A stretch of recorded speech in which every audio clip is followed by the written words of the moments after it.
Chapter 341, The Importance of Betting. Ludo Bagman, a large man dressed in a yellow and black robe, entered the tent. His rotund figure made him resemble a wasp.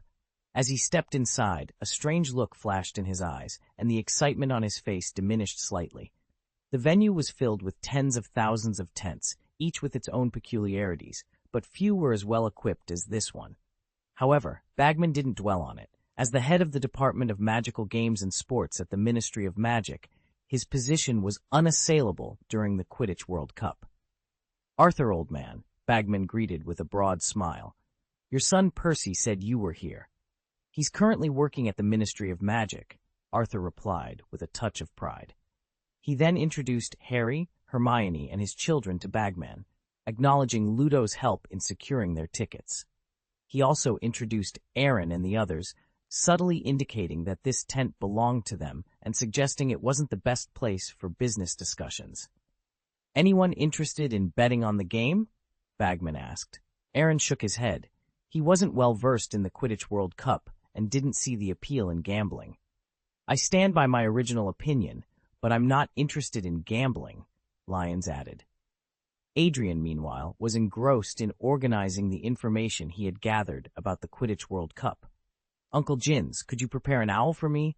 I need to send a letter home," Aaron requested. "Of course, I'll get it ready," Jins replied. "It seems there's no support here," Bagman said, a bit disappointed.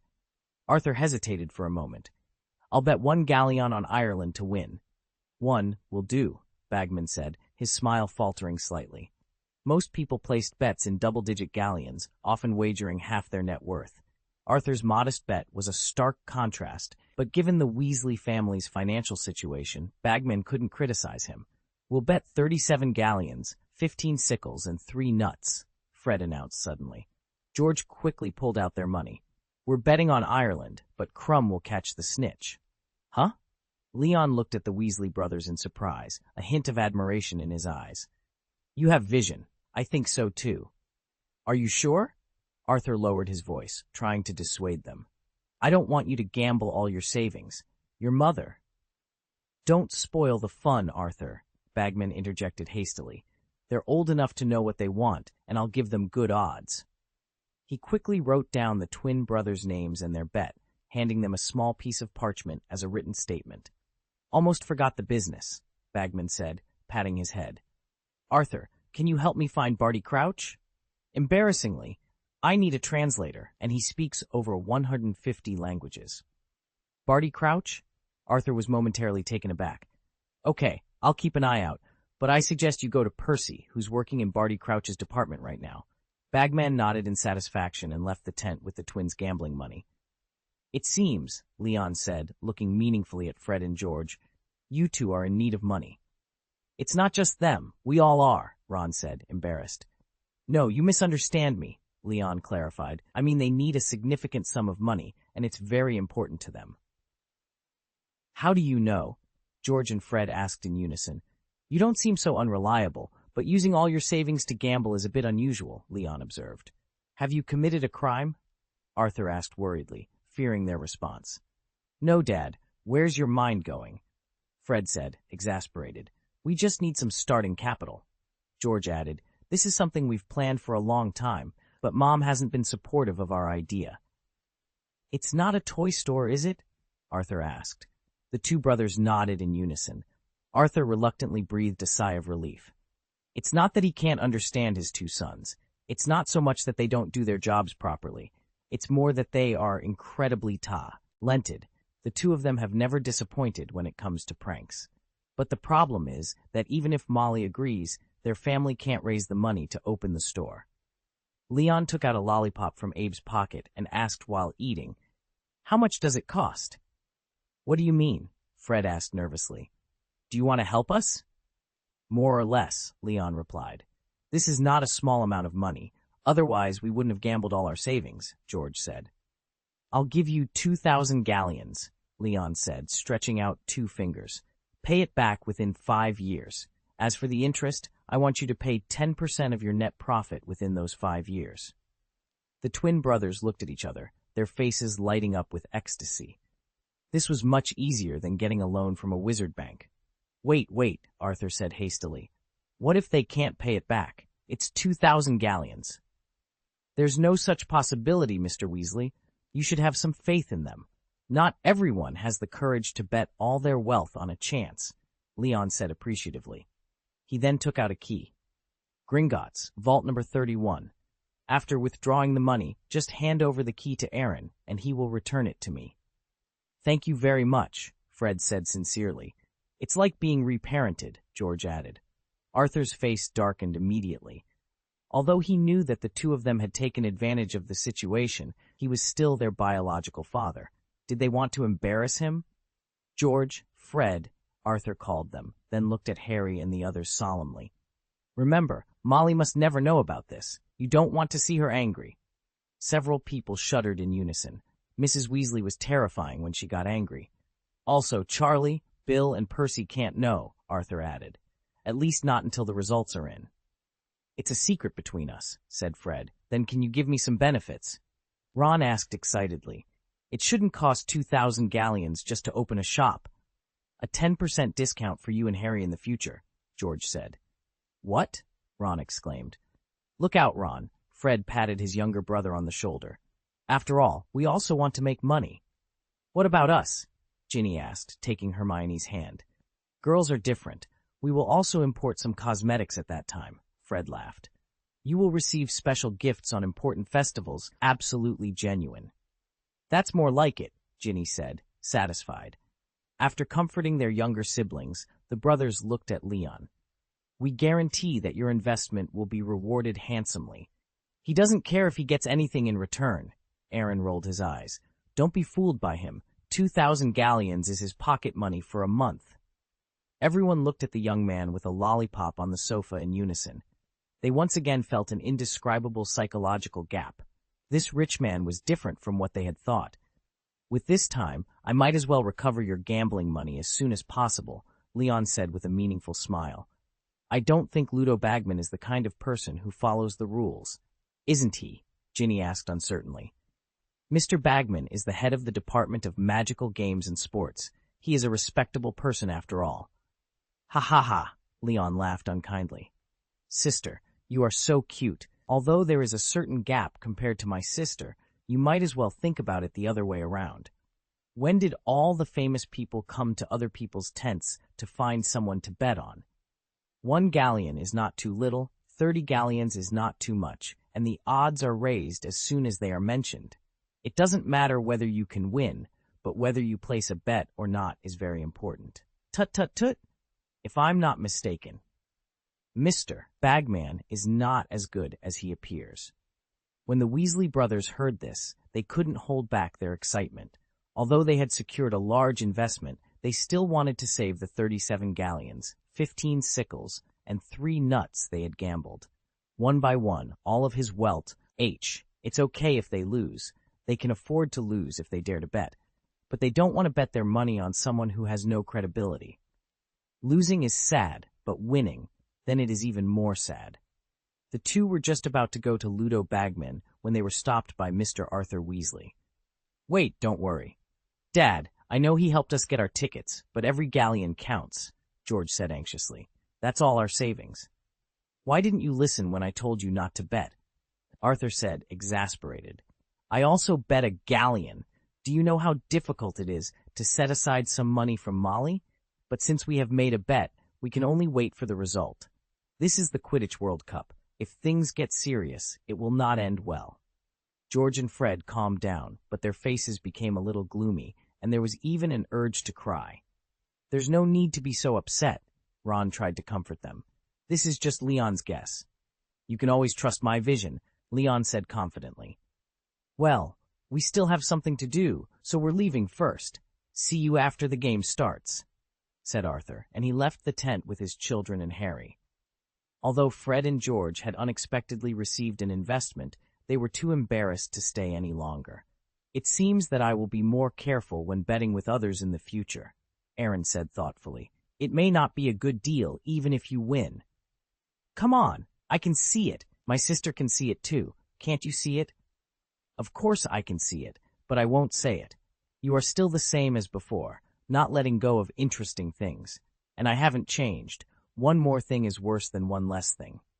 Don't disturb me, Adrian said lightly, and Aaron and Leon immediately fell silent. The tent fell quiet instantly. She sat at the desk, writing and drawing in the notebook with a quill pen, outlining the shape of a trophy. Chapter 342, The Conspicuous Seat, Malfoy's Special Contribution. A deep and resonant gong sounded, and thousands of red and green lanterns lit up in the trees, illuminating the path to the Quidditch field. Jins led the way, with Aaron following behind, holding panoramic binoculars for watching the game. 10 minutes later, they arrived at a large and resplendent stadium, capable of accommodating tens of thousands of spectators. Special class ticket, the witch from the Ministry of Magic said respectfully to Jins. The box on the top floor, go straight up and you will see it. There are exclusive seats for you. Jins thanked her simply, and then led the group up the stairs. As they ascended, the crowd gradually dispersed to the stands on the left and right sides. The path widened as they walked, and soon they reached the highest box. Don't tell me that's our exclusive seat? Aaron looked at the seat number on the ticket, then at the dozens of leather sofas in front of the gold-plated seats. His face twitched slightly. It was too conspicuous. The most exaggerated thing was the low cradle next to the sofa, obviously a pet seat for Abe. If there are no accidents, it should be. Fudge said he promised to satisfy us, Jin said with a smile. I didn't think he would make it so public. He wants to send a signal to others, a signal that he is friendly with us. A boring little trick. Nomar, Adrian said disdainfully. He will probably reveal our identities to others after we return, giving him an advantage in the next election for Minister of Magic. A politician, Leon shrugged. Among the ministers of the Ministry of Magic, he can only be considered mid-to-bottom talent, and he likes to cover his head. Trouble, let's change seats, Aaron suggested. No need, Adrian said generously. We don't take the initiative to cause trouble, but we are never afraid of it. So, let's not refuse his kindness this time. She sat on the sofa and placed Abe on the pet seat. Aaron and Leon exchanged glances and then sat helplessly on either side of Adrian, while Jins sat next to Aaron. The audience of 100,000 wizards filled the entire venue, and the number of people in the boxes gradually increased. To Aaron's surprise, the Weasleys were also in this box. He had thought that Ludo Bagman had given Arthur just ordinary tickets, but he didn't expect them to be arranged here. What a coincidence, Fred said, sitting in the back row. I didn't expect you to be here. I didn't expect you to be here either, Aaron replied bluntly. It seems Mr. Bagman abused his power more than I thought. That's the only thing that comforts us, George said. If we lose the bet, we can pay back the price, but if we win, we'll find Bagman immediately and make him pay up. It's best not to, Leon interjected. Leave a line in life, so we can meet each other in the future. If you win, just ask him to return the principal to you. That's inappropriate. George frowned slightly. If we win, the odds are 300 to 1, and we will get more than 1,000 galleons. That's true on the surface, but do you really think he can afford to pay? Leon said with a knowing tone. It's unwise to force a gambler, especially during the Quidditch World Cup, but if it's just the principal, he won't deny it to you, and will even give it to you very happily. After all, including Mr. Weasley, it's less than 40 galleons. Additionally, I advise you to be polite when asking for money, and to check the coins he gives you. The twin brothers were silent for a moment, then nodded reluctantly. Investors still had to be given face, and what Leon said was not unreasonable. If Ludo Bagman was really that unreliable, they could count themselves lucky if they didn't lose money. Your seats seem to be different from ours, Ron said enviously, looking at the other empty sofas. Can we change seats? Ron, stop thinking about it, Arthur said firmly. These seats are specially prepared by Fudge for those who have made significant contributions to the magical world or hold a distinguished status, Leon explained, noticing Ron's confusion. Special contributions? Distinguished status? Ron echoed, still puzzled. Aaron and the others were his age. How could they meet these criteria? Can you stop insulting my noble personality with your suspicious eyes? Leon said, slightly annoyed. I admit we are just a group of young people with ambitions and dreams for the future, but this box still has its privileges. You managed to get in, didn't you? Ron was momentarily speechless and sat back in his seat, embarrassed.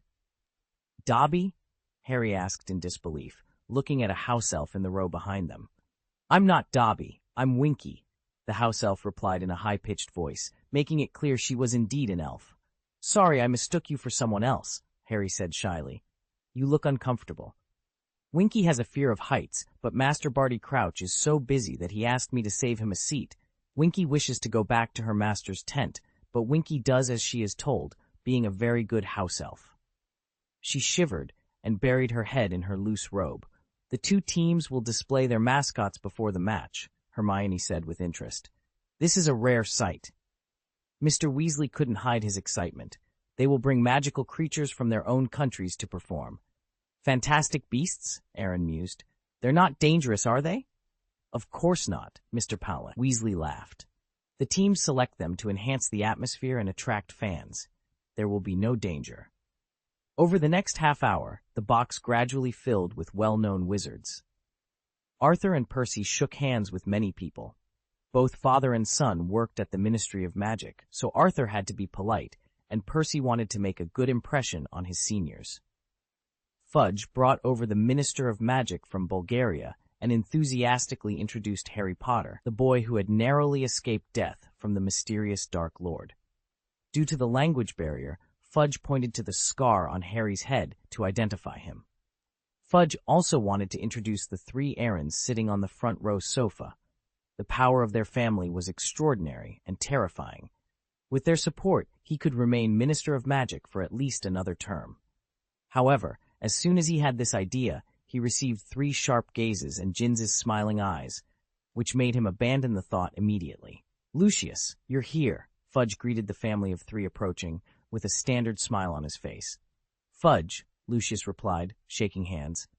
"This is my wife, Narcissa, and my son, Draco." "Hello, hello," Fudge nodded, then introduced the Bulgarian Minister of Magic to them. After some polite greetings, the Malfoy family walked to the front row sofa. "Aaron," Draco said with some joy, "your family let you watch the Quidditch World Cup too?" "That's right," Aaron shrugged. "Let me introduce you. This masked person is my sister Adrian, and this is my childhood friend, Leon." "Malfoy, Draco Malfoy," Draco introduced himself, his face turning slightly red as he looked at Adrian. The two nodded and then turned their attention to the arena. "Gaius, do you have time after the game?" Lucius asked nervously. Aaron froze for a moment, thinking it was probably because of the prophecy he had asked Draco to pass on. He didn't want to get involved, but it was kind of him to remind Lucius in advance. "Next time. This time I came with my sister, so I don't have time," Aaron replied. Lucius looked at the man and woman beside Aaron and was unexpectedly stunned. He could barely... Lucius guessed the identities of the two and sat down in his seat in silence. "It seems that not everyone will give face to someone." A strange voice came from behind Lucius. Hearing this, Lucius turned around with a displeased expression and sneered. "So it's you, Arthur. What did you sell to get this top box seat? Your belongings are definitely not worth that much money, right?" "You don't need to worry about it. I'm more curious about how you managed to get the front row. Eat. Did you make a significant contribution to the wizarding world, or do you have a detached status?" Arthur retorted. "Arthur," Fudge interjected, trying to smooth things over. "Lucius is my guest of honor. He donated a large sum of money to St. Mungo's Hospital for magical injuries and wounds, and he has also reached a cooperation with Gringotts. A retirement pension fund is prepared for the Aurors. This is a great contribution to the Ministry of Magic, and even ordinary wizards. Sir Merlin has awarded him a first-class medal, but Lucius is relatively low-key, and few people know it yet." Arthur's eyes widened in surprise, and the children beside him, Harry and Hermione, were also deeply astonished. "Have you changed your ways, or have you been hit by the Imperious Curse?" Arthur asked sarcastically. "Arthur," Lucius replied with a hint of sarcasm at the corner of his mouth, "I know you have a problem with me, but it's a small grievance between us. You can't doubt my character just because of this. If you ever find yourself at St. Mungo's Hospital for magical injuries and wounds in the future, remember to mention my name to avoid unnecessary procedures." Arthur Weasley's mouth twitched slightly. "Who is this curse? What you say sounds better than what you do." Do I doubt your character? Although he was upset, he could only suppress it for now. After all, Lucius's reputation was now gilded with 2 layers of gold. If he found fault again, he would not be giving face to Fudge, his immediate boss. Okay, thank you, Malfoy, for your contribution to the wizarding world, Arthur said, forcing a smile. Lucius flashed a triumphant smile that would have deflated Weasley, and he was in a good mood. At this moment, Ludo Bagman walked into the box, looking very excited. Minister, the time is up. You can announce the start of the game, Bagman said eagerly. Chapter 343, The Chaotic Quidditch World Cup. Fudge stood at the front of the box, under the spotlight. He put his wand against his throat and used the amplifying spell to make his voice extremely loud. Good evening. As Minister of Magic, it is my great honor to welcome each of you to the final of the 422nd Quidditch World Cup, which begins now. 100,000 spectators burst into thunderous cheers and applause. Thousands of flags were waved simultaneously, and countless red and green balloons flew into the sky. All billboards were wiped off, replaced by a scoreboard reading, Bulgaria 0, Ireland 0. At this time, Ludo Bagman, the director of the Department of Magical Sports, stood in front of the stage and acted as the host, introducing the 2 teams to the audience. Next, allow me to introduce you to the mascot of the Bulgarian national team, Vila. After his words fell, a bright red phalanx appeared on the right side, and 100 Vila slid towards the arena amidst loud cheers. Vila are a kind of female elf who can transform. They maintain the appearance of human beings and have their own charm skills. They are so beautiful that they cannot be ignored. The moment they stepped into the arena, the atmosphere was electrified. When the music started, they began to dance. The graceful dance made most men's brains become excited, and they even wanted to dance with them. Harry and Ron left their seats unconsciously, walking forward with obsessive eyes. The 2 of you finally didn't disappoint me, Adrian nodded in satisfaction, looking at the 2 younger brothers who were calm and composed. Who do you look down on? Leon curled his lips. I've seen more beautiful mermaids, and comparing them to Vila is the same thing. I admit that they are quite beautiful, but I am quite confident in my self-control ability, Aaron said indifferently. But one thing to say, this is definitely the best cheerleading team. As the music stopped, the Vila stopped dancing and slowly retreated to one side of the arena. The people above gradually regained their senses and were pulled back to their seats by their companions. Many wizards who supported the Irish team threw their flags on the ground, and at this moment they were more willing to support the Bulgarian team. Now, please raise your wand in the air. Welcome the mascot of the Irish national team. Whoosh! A green and gold sphere flew into the field, twirled around, and split in 2, crashing into each of the goalposts. The brilliant fireworks formed an arch bridge between the 2 sets of goalposts, and the 2 spheres joined together in the middle of the arch bridge to form a trefoil pattern. The clovers spiraled upwards, shedding golden raindrops in the sky, and countless gold coins fell on the heads of the audience. Irish leprechauns. Leon looked at the leprechauns holding golden and green lanterns in the sky and smiled. It's quite creative, and these substantive things are more popular than dancing. It's a pity that these gold coins are all fake, but the money fans at the scene didn't seem to notice this. Ron, who was bending over to pick up gold coins, froze for a moment when he heard this. His mind went blank, and he wished he could find a crack to hide in. The giant shamrock quickly faded away, and the leprechauns landed opposite the Vila, ready to watch the game. Next, Ludo Bagman introduced the players of the Bulgarian team one by one. The batsmen in bright red robes, the chasers, and the goalkeepers flew into the field one by one, and they were so fast that each broom was the fastest firebolt. Bulgarian supporters couldn't help chanting his name when the final seeker, Victor Krum, came on the pitch, and even Irish supporters joined in without hesitation. If there are stars in the wizarding world, Krum, who is recognized as the best seeker in the wizarding world, is definitely the top one, the kind that people ask for autographs on the road. Lockhart and his like can't compare with him. Aaron, I heard that you were a seeker at Hogwarts once. Do you have the confidence to make 2 moves with him? Lion asked meaningfully. Don't be ridiculous, Aaron retorted, rolling his eyes. He's a professional. Then how long do you think you can last against him? Until the Irish team wins, Aaron replied confidently. He wasn't sure who would catch the golden snitch, but he was certain he could hold Crumb off long enough. Welcome to the Irish national Quidditch team, Bagman announced loudly, calling out the names of the 7 players. Seeker Lynch was introduced last, receiving nearly as much applause as Crumb. The Irish team, dressed in green uniforms and equipped with firebolt broomsticks, looked formidable. The referee, Hassan Mustafa, entered the arena next. He was a short, thin wizard with a bald head and a particularly thick beard. As the chairman of the International Quidditch Federation, he commanded respect. He walked to the center of the arena and kicked open the wooden box, releasing the red quaffle, the black bludgers, and the golden snitch. A whistle blew, and the game officially began.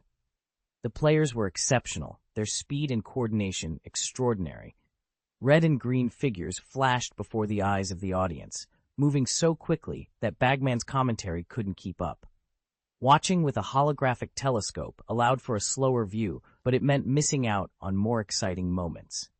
The Irish team scored first, leading the way, and their fans cheered loudly. As the competition grew more intense, the cheerleaders from both sides left the field. The leprechauns formed a clover pattern, while the Vila danced to encourage the Bulgarian team.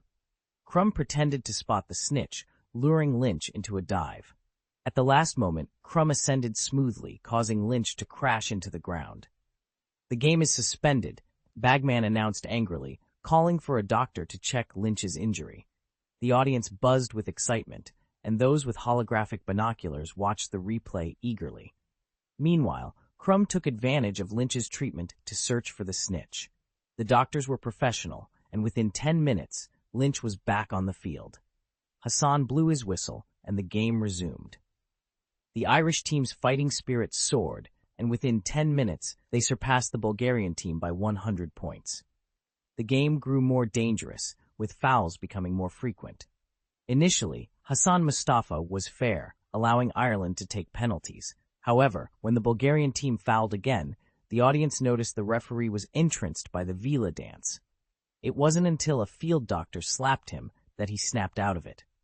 "Good fight," Adrian said with a smile. "This kind of unreliable referee shouldn't have been here in the first place." "Charm skills are still very useful," Aaron murmured. The 100 Vila made him realize the potential of charm magic, which could sometimes have miraculous effects. "What did you say?" Adrian glared at Aaron. "Don't tell me you want to learn that kind of magic." Aaron felt guilty. "Can I?" "Okay, I can't stop you from learning anything, but learning charm magic is a waste of time. It won't work on people stronger than you or those with a firm mind. At most, it can deal with some ordinary people." "Sister, I'm different from you," Aaron said awkwardly. "Maybe it's ordinary people I need to deal with." Adrian was stunned for a moment, thinking of the mission of the Gaius. Aaron didn't say anything to his family. "Do it for yourself, but don't take it too seriously." "Don't worry, I know how to handle it," Aaron replied with a smile. As long as he had enough magic points, he could control this kind of magic in no time. The Vila were ordered to stop dancing by referee Hassan, who thought it would affect the game. The Vila seemed a little unconvinced, but had to respect the referee's decision. After this episode, the competition entered a heated stage. The chasers on both sides held the quaffle and began to aggressively target each other, while the beaters swung their bats wildly at any opportunity. The Irish team suffered significantly, with the noise of fouls echoing throughout the arena.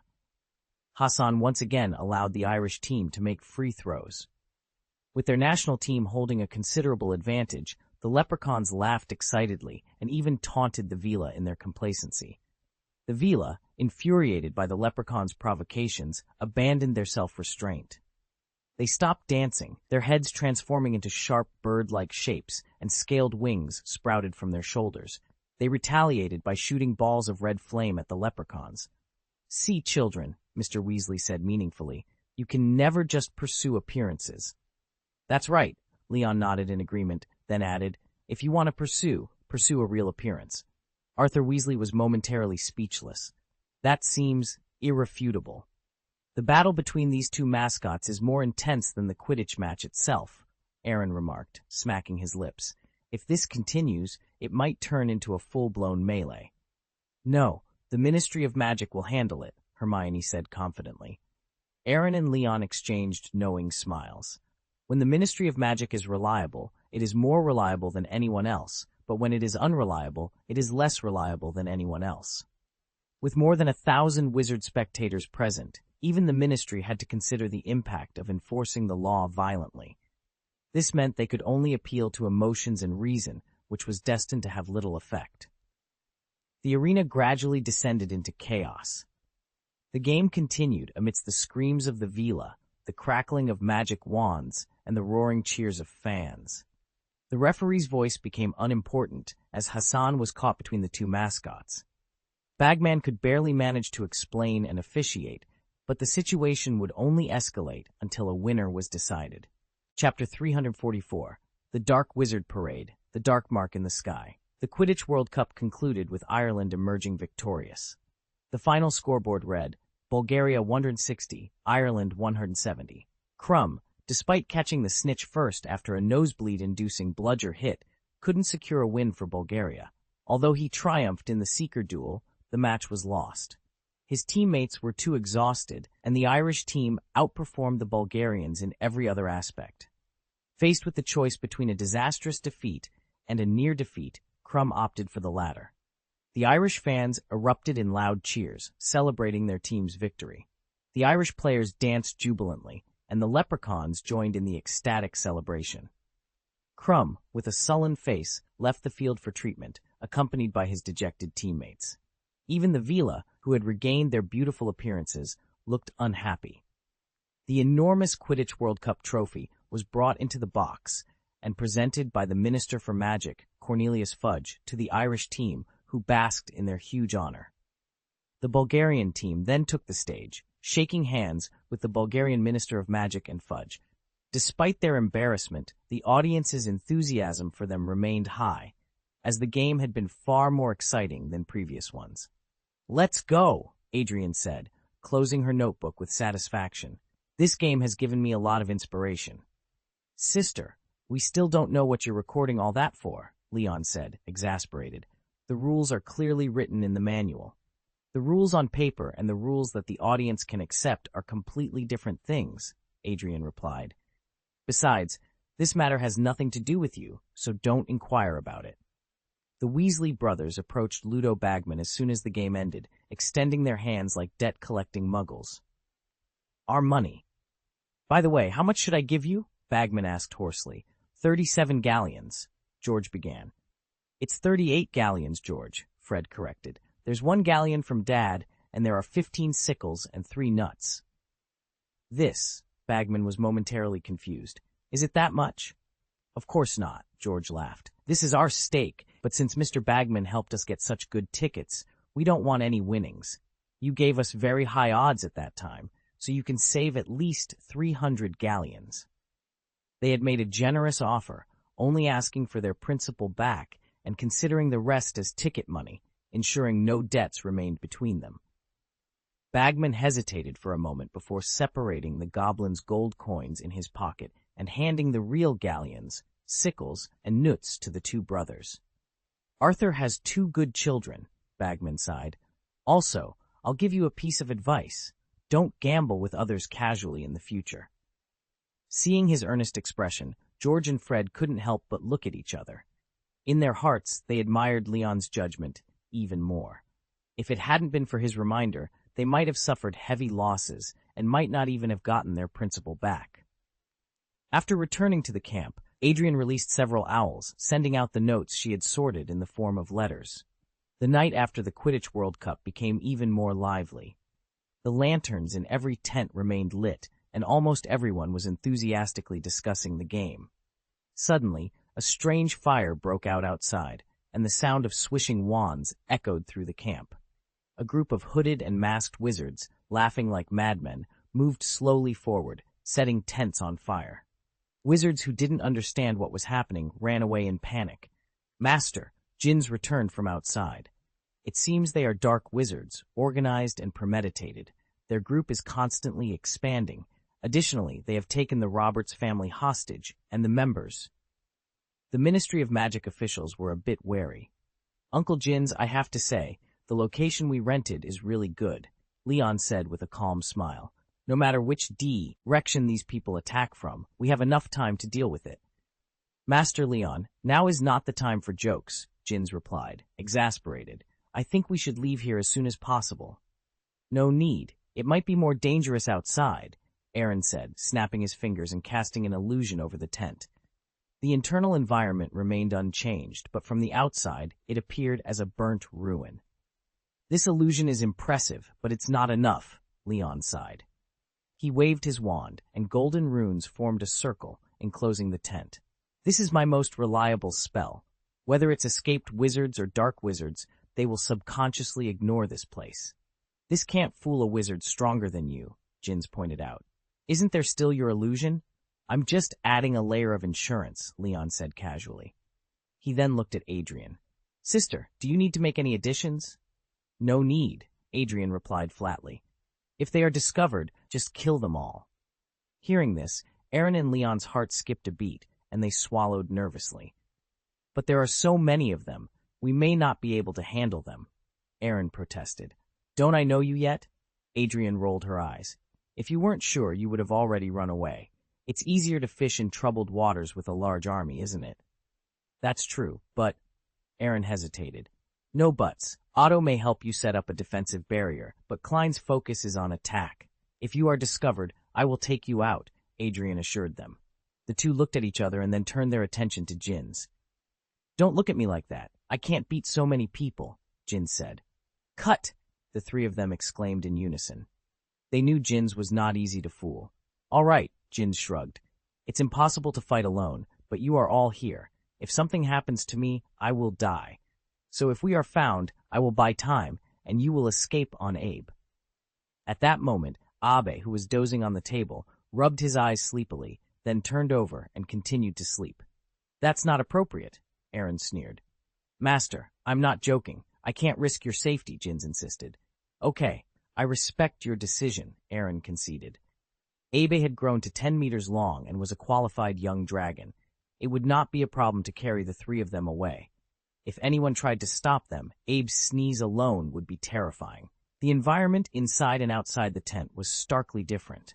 Outside, flames burned and screams echoed, but inside, it was quiet and peaceful. Aaron stroked the dragon, Leon read a book, and Adrian sat by the window, sipping tea and admiring the full moon. Only Jins stood guard vigilantly, fearing an ambush by dark wizards. Fortunately, their disguise was successful. Almost all the wizards in the venue had fled, and the dark wizards did not find them. At that moment, a gigantic green skull pattern appeared in the night sky, and a boa constrictor emerged, making a terrifying roar. The mark of the Dark Lord, Adrian frowned slightly. After more than 10 years, it seems the Dark Lord has found a way to restore his strength. According to this, those people should be Death Eaters, Leon said. I didn't expect Voldemort to summon so many people to cause trouble at the Quidditch World Cup. It's normal, Aaron sighed. Since he decided to return, he has to make a statement. Master, Jin said, looking at Aaron with a dark expression. You can't be so reckless in the future. It's dangerous, really dangerous. Dangerous, Aaron sneered disdainfully.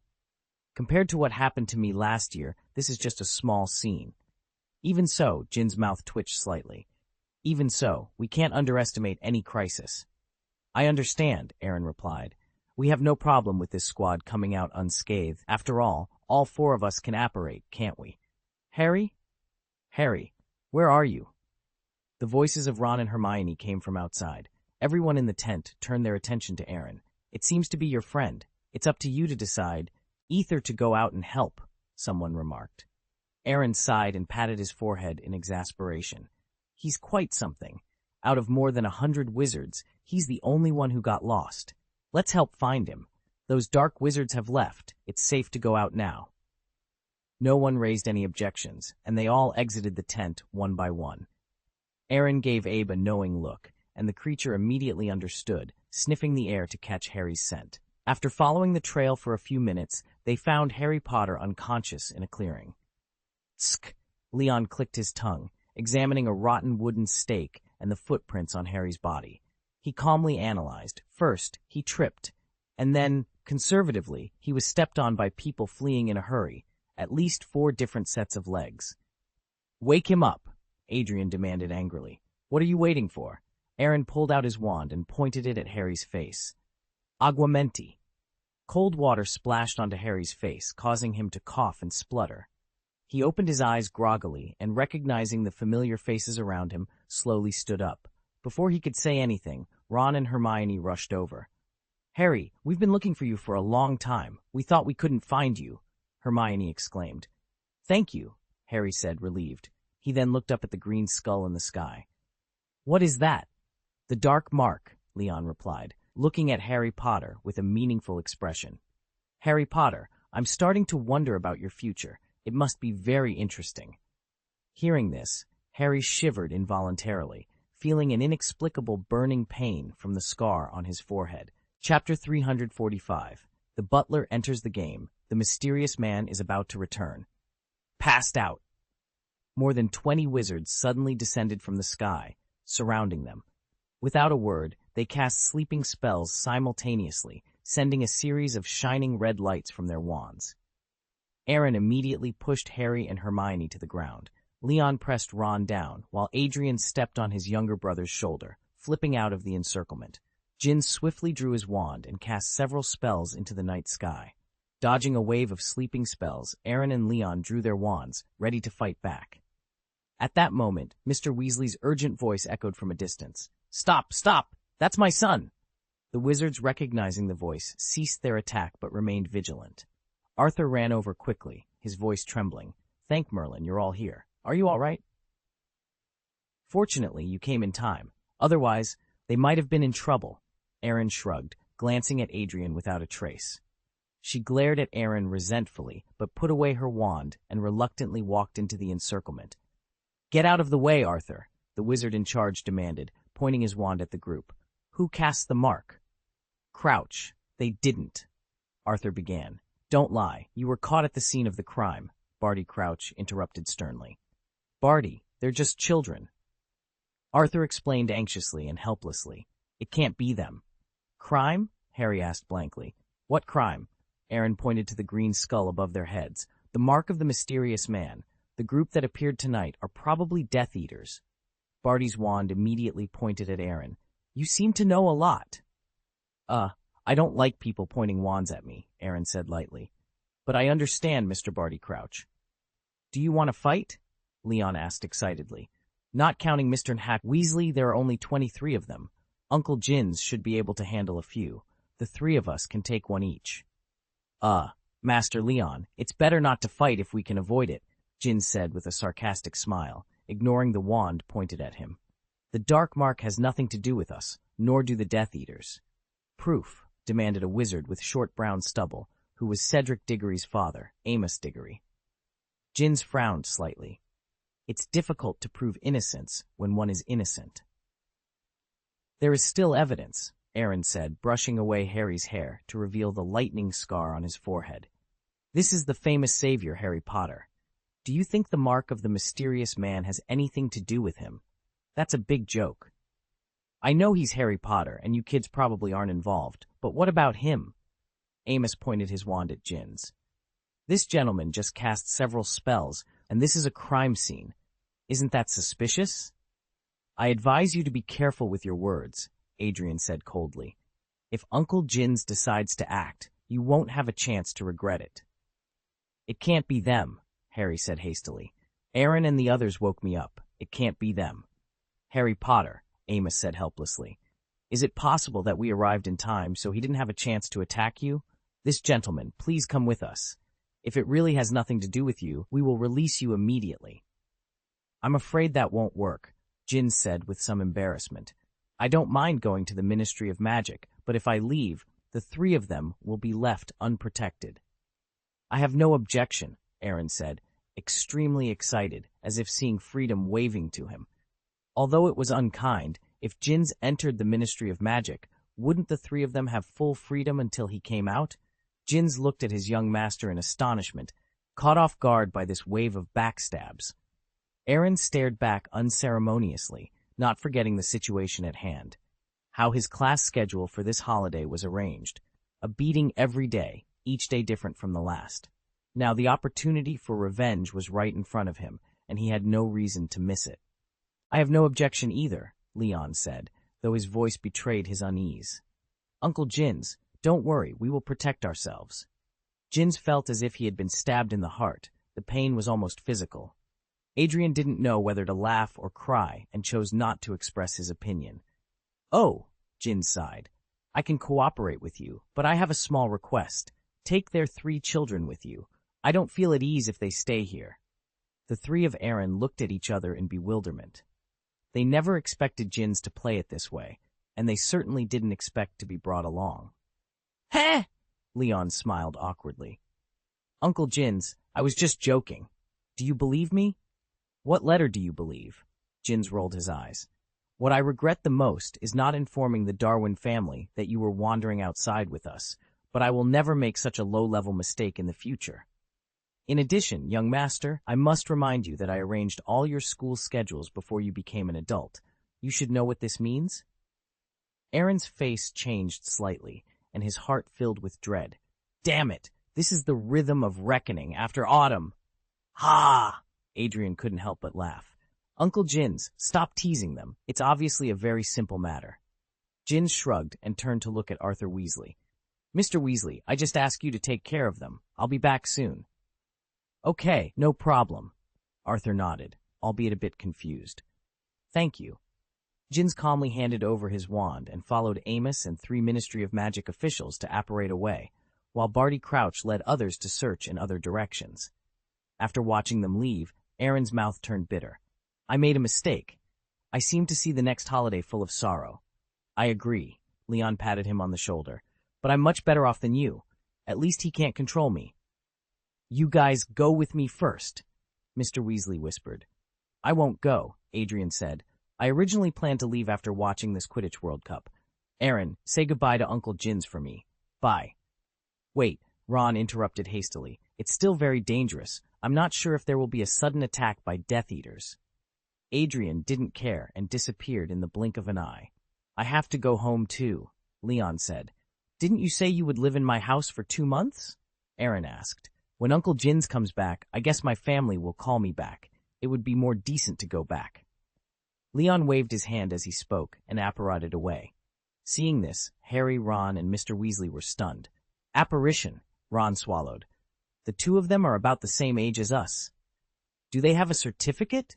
Mr. Weasley asked with some concern. "A certificate from the Ministry of Magic allowing apparition." "Certificate?" Aaron smacked his lips. "Most people need a certificate, but they really don't need it. It's too dangerous for minors. Their talents are no worse than mine, and they can master a lot of advanced magic in a short period of time." "Then can you apparat?" Hermione asked, looking at Aaron. "You guess?" Aaron replied with a smirk. The corner of Hermione's mouth twitched. With his attitude, he probably knew this magic. Mr. Weasley led them to the edge of the woods. Their tent was closer to the meeting place and was not damaged. Seeing Arthur Weasley appear, a group of wizards with terrified expressions surrounded him. "What's going on over there? Who created the mark? It's not really a Death Eater, is it?" All kinds of questions made Mr. Weasley very impatient. He could only tell them that the attackers used apparition to escape, and then he squeezed through the crowd and entered the tent. "It seems that you must have fought those dark wizards," Aaron said, looking at the 3 wounded with admiration. Charlie, Bill, and Percy, who had graduated from the Weasley family, were all injured, but the problem was George, Fred, and Ginny were safe and sound, though their faces were a bit pale. "Anyway, it's from the Ministry of Magic. I've been mentally prepared for this kind of thing," Percy said righteously, though his bleeding nose made him look a bit comical. "It's amazing," Aaron said, giving a thumbs up. In his opinion, Percy was somewhat narcissistic, always eager to show off his workaholic tendencies. However, his attitude towards his responsibilities was commendable. "Dad, have you caught those people?" Bill asked. "No, wizards who can apparate are not so easy to catch," Mr. Weasley replied. "What was that skull?" Ron asked, puzzled. "It seems to be just a sign. Even if it has something to do with the mysterious person, everyone shouldn't be so panicked. Percy added. That's a symbol of death, Aaron said, sitting down with Abe in his arms. That mark hasn't appeared in 13 years. Before that, every time it appeared, it meant someone had died. And what are Death Eaters? Harry asked. Voldemort's followers, Aaron said casually. Everyone in the tent, except Harry, shivered unconsciously at the mention of Voldemort's name. Sorry, Aaron continued. But after 13 years, I believe that the loyalty of most Death Eaters won't be as strong. These dark wizards tonight might just be trying to make a statement. Make a statement? Harry said angrily. The people who murdered and set fires were just making a statement? Calm down, Harry. They were actually setting fires, not killing people. In Muggle terms, it's a demonstration. Aaron explained indifferently. Then he changed the topic. But this is an omen that the mysterious man is about to return. The crowd fell silent, absorbing the gravity of Aaron's words. Chapter 346, Catch and Release, Flintlock Pistol. Not long after Ginns was taken away, Fudge received the news. The Minister of Magic was taken aback and immediately led a group back to the Ministry of Magic. He looked at Ginns, who was sitting in a chair waiting for interrogation, and despite his embarrassment, he gave Amos Diggory a hard look. Can you have some sense? It's not good for you to arrest just anyone. Why did you arrest him? Fudge demanded. Amos, feeling guilty under his boss's glare, still spoke up bravely. Minister, he was found at the crime scene. Very suspicious. Shut up, Amos, Fudge said indifferently. It is absolutely impossible for Mr. Ginns to do such a thing. He is not a suspect, understand? Minister Connolly, since this is a misunderstanding, may I go? Ginns asked calmly. My young master is still waiting for me. Of course, Fudge replied hastily. Amos was still a little resentful, but the official's authority was overwhelming. He could only watch as the suspect apparated away. Huh!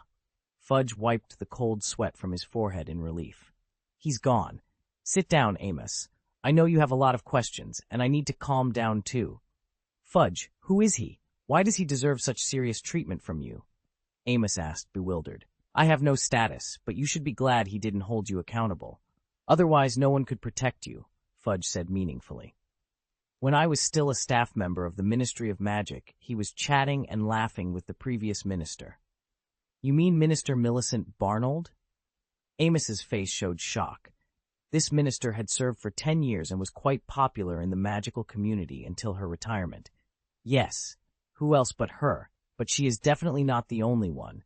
The leader of Sir Merlin, the chairman of the Magic Council, the famous alchemist Nicholas Flamel, etc. It can be said that the veterans of the magical world treat Mr. Ginns with a bit of reverence.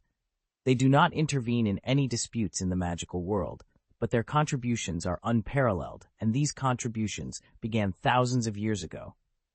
These are the exact words of former Minister Barnold. But what impressed me the most was the respectful tone she used when she said this. Before I took office, she warned me to maintain utmost respect for those families. Hearing this, Amos Diggory's back was drenched in cold sweat. Minister, do you think I should apologize to him? That's not necessary. Fudge waved his hand. If he was willing to cooperate with you, it shows that he doesn't take this matter to heart. Just be more careful in the future. On the other side, at the Weasleys' tent, Arthur asked his sons to make room for Aaron so he could rest. But just as they started making the bed, a figure suddenly appeared inside the tent. Mr. Ginns, did you come back so quickly? Arthur asked incredulously. It's only been less than half an hour. It was just a simple investigation, and it didn't take much time, Ginns explained casually, then looked at Aaron. Did I disappoint you, young master? From the moment you took the initiative to cooperate, I knew you would come back soon, Aaron said with emotion. But the speed is even more impressive than I thought. Where are Master Leon and Miss Adrian? Ginns inquired. They apparated back, Aaron replied. Ginns had no doubts and briefly thanked Arthur Weasley before taking Aaron back to their own tent. The next day, Aaron was woken up by his internal clock. After breakfast, Ginns put away the tent. Master, I suggest using apparition to go back, Ginns proposed. You don't need the portkey anymore. Aaron raised his eyebrows in surprise. The situation has changed. The wizards at the venue have surrounded the portkey administrators, and everyone is eager to leave. If you line up, it is estimated that you will have to wait until the sun goes down." "Understood," Aaron said indifferently, and then apparated with Abe in his arms. After returning to the castle, the house elf delivered 2 copies of T. O'Day's Daily Prophet to Aaron and Jin's. The horror scene at the Quidditch World Cup. Aaron couldn't help but purse his lips as he looked at the illustration of the black and white dark mark in the newspaper. Wizard reporters are really professional. Did they do the interview overnight? The newspaper mentioned the Ministry of Magic's dereliction of duty and the fact that dark wizards are at large, bringing shame to the country. If Fudge saw it, he would probably be furious. "The article was written by Rita Skeeter," Jin said with disdain. "Among all the reporters, she is the most unprofessional." "But what she writes is also the most eye-catching," Aaron replied, putting down the newspaper with a smile. "Unless there is bigger news, the Ministry of Magic may be busy for a while." "There will be bigger news," Jin said confidently. "Just need to wait for some time." "Have you received any news?" "Almost. Miss Adrian mentioned it, but she won't let me tell you." "Jin's," Aaron said, looking displeased. "Please understand that Adrian is at most a distinguished guest, and I am your young master." "This is also what the master and mistress meant," Jin's added lightly. Aaron was taken aback and then smiled awkwardly. "It seems I am at the bottom of the food chain, but you shouldn't use them to oppress me.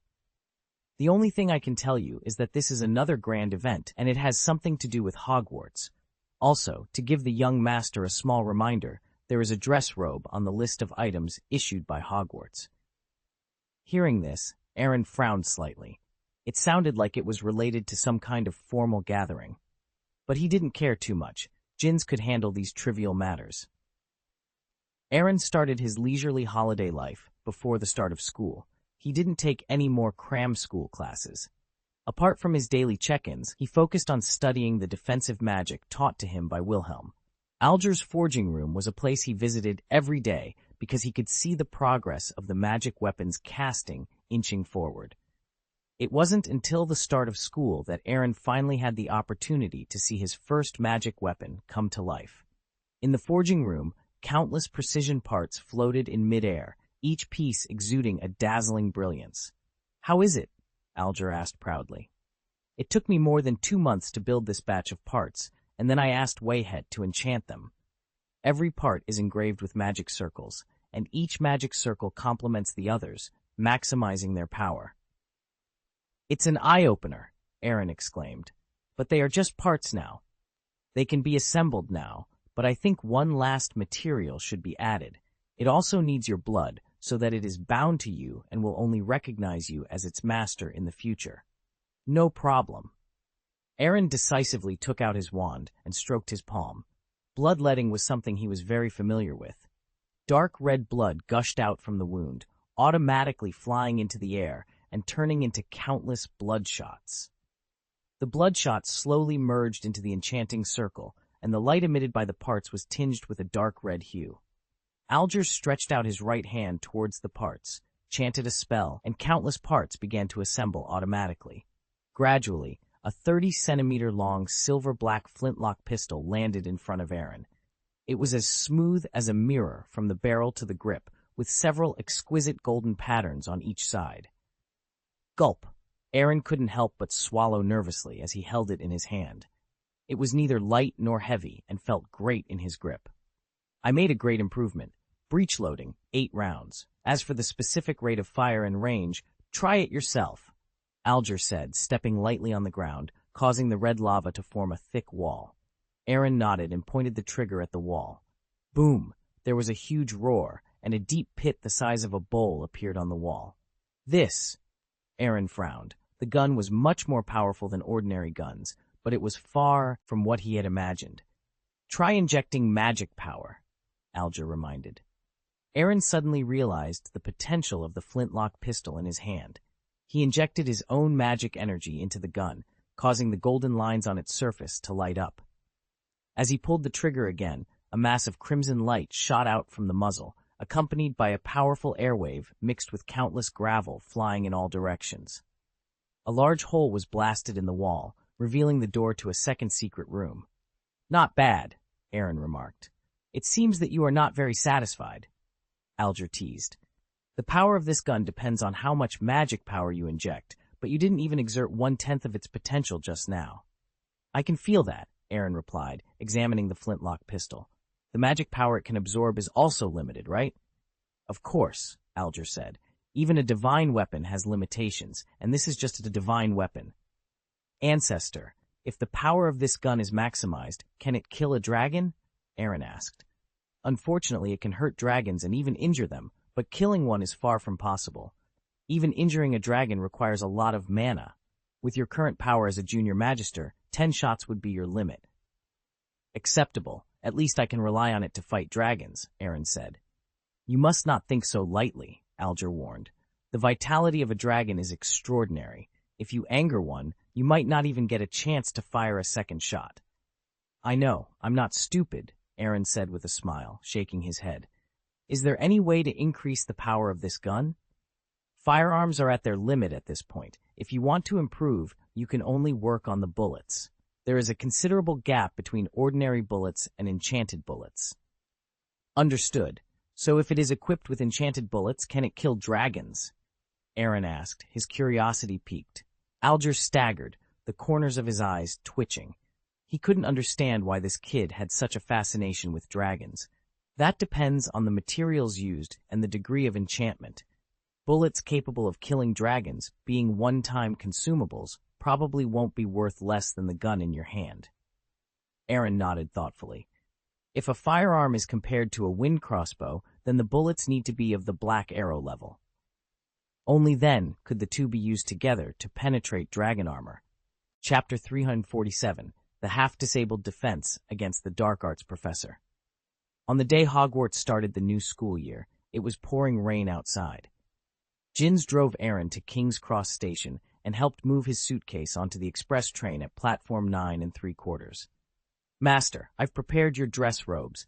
If you have any dissatisfaction, please let me know via owl at any time," Jins said with a meaningful smile.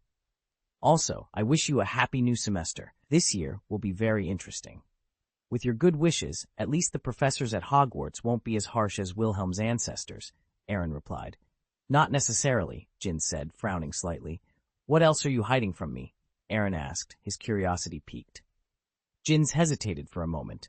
"The new Defense Against the Dark Arts professor is a ruthless man." "Is there nothing else?" Aaron pressed. "He's a legendary auror," Jins added. "You know that's not what I want to ask," Aaron said impatiently. Jins chuckled nervously. "It's really inconvenient to say more. You'll understand when the time comes." With that, Jins turned around and disappeared into the rain, leaving Aaron no chance to ask further questions. Aaron curled his lips in displeasure, hugged his owl Abe, and searched for a vacant compartment in the aisle. After walking a few steps, he heard Draco's voice, and his eyes lit up involuntarily. If there was anyone who could know the latest news in the wizarding world, it was Malfoy. Aaron walked towards the compartment where the voice came from. Draco was complaining to Crabbe and Goyle about the quality of teaching at Hogwarts when he saw Aaron standing at the door. "Come in," Draco said happily, opening the sliding door and offering the seat by the window. "What are you guys talking about?" Aaron asked. "Durmstrang," Draco said with a hint of regret. "If my mother didn't want me to go so far, I should be studying at that magic school by now. At Durmstrang, you can learn real dark arts, while Hogwarts only teaches ridiculous defense." "Real dark magic?"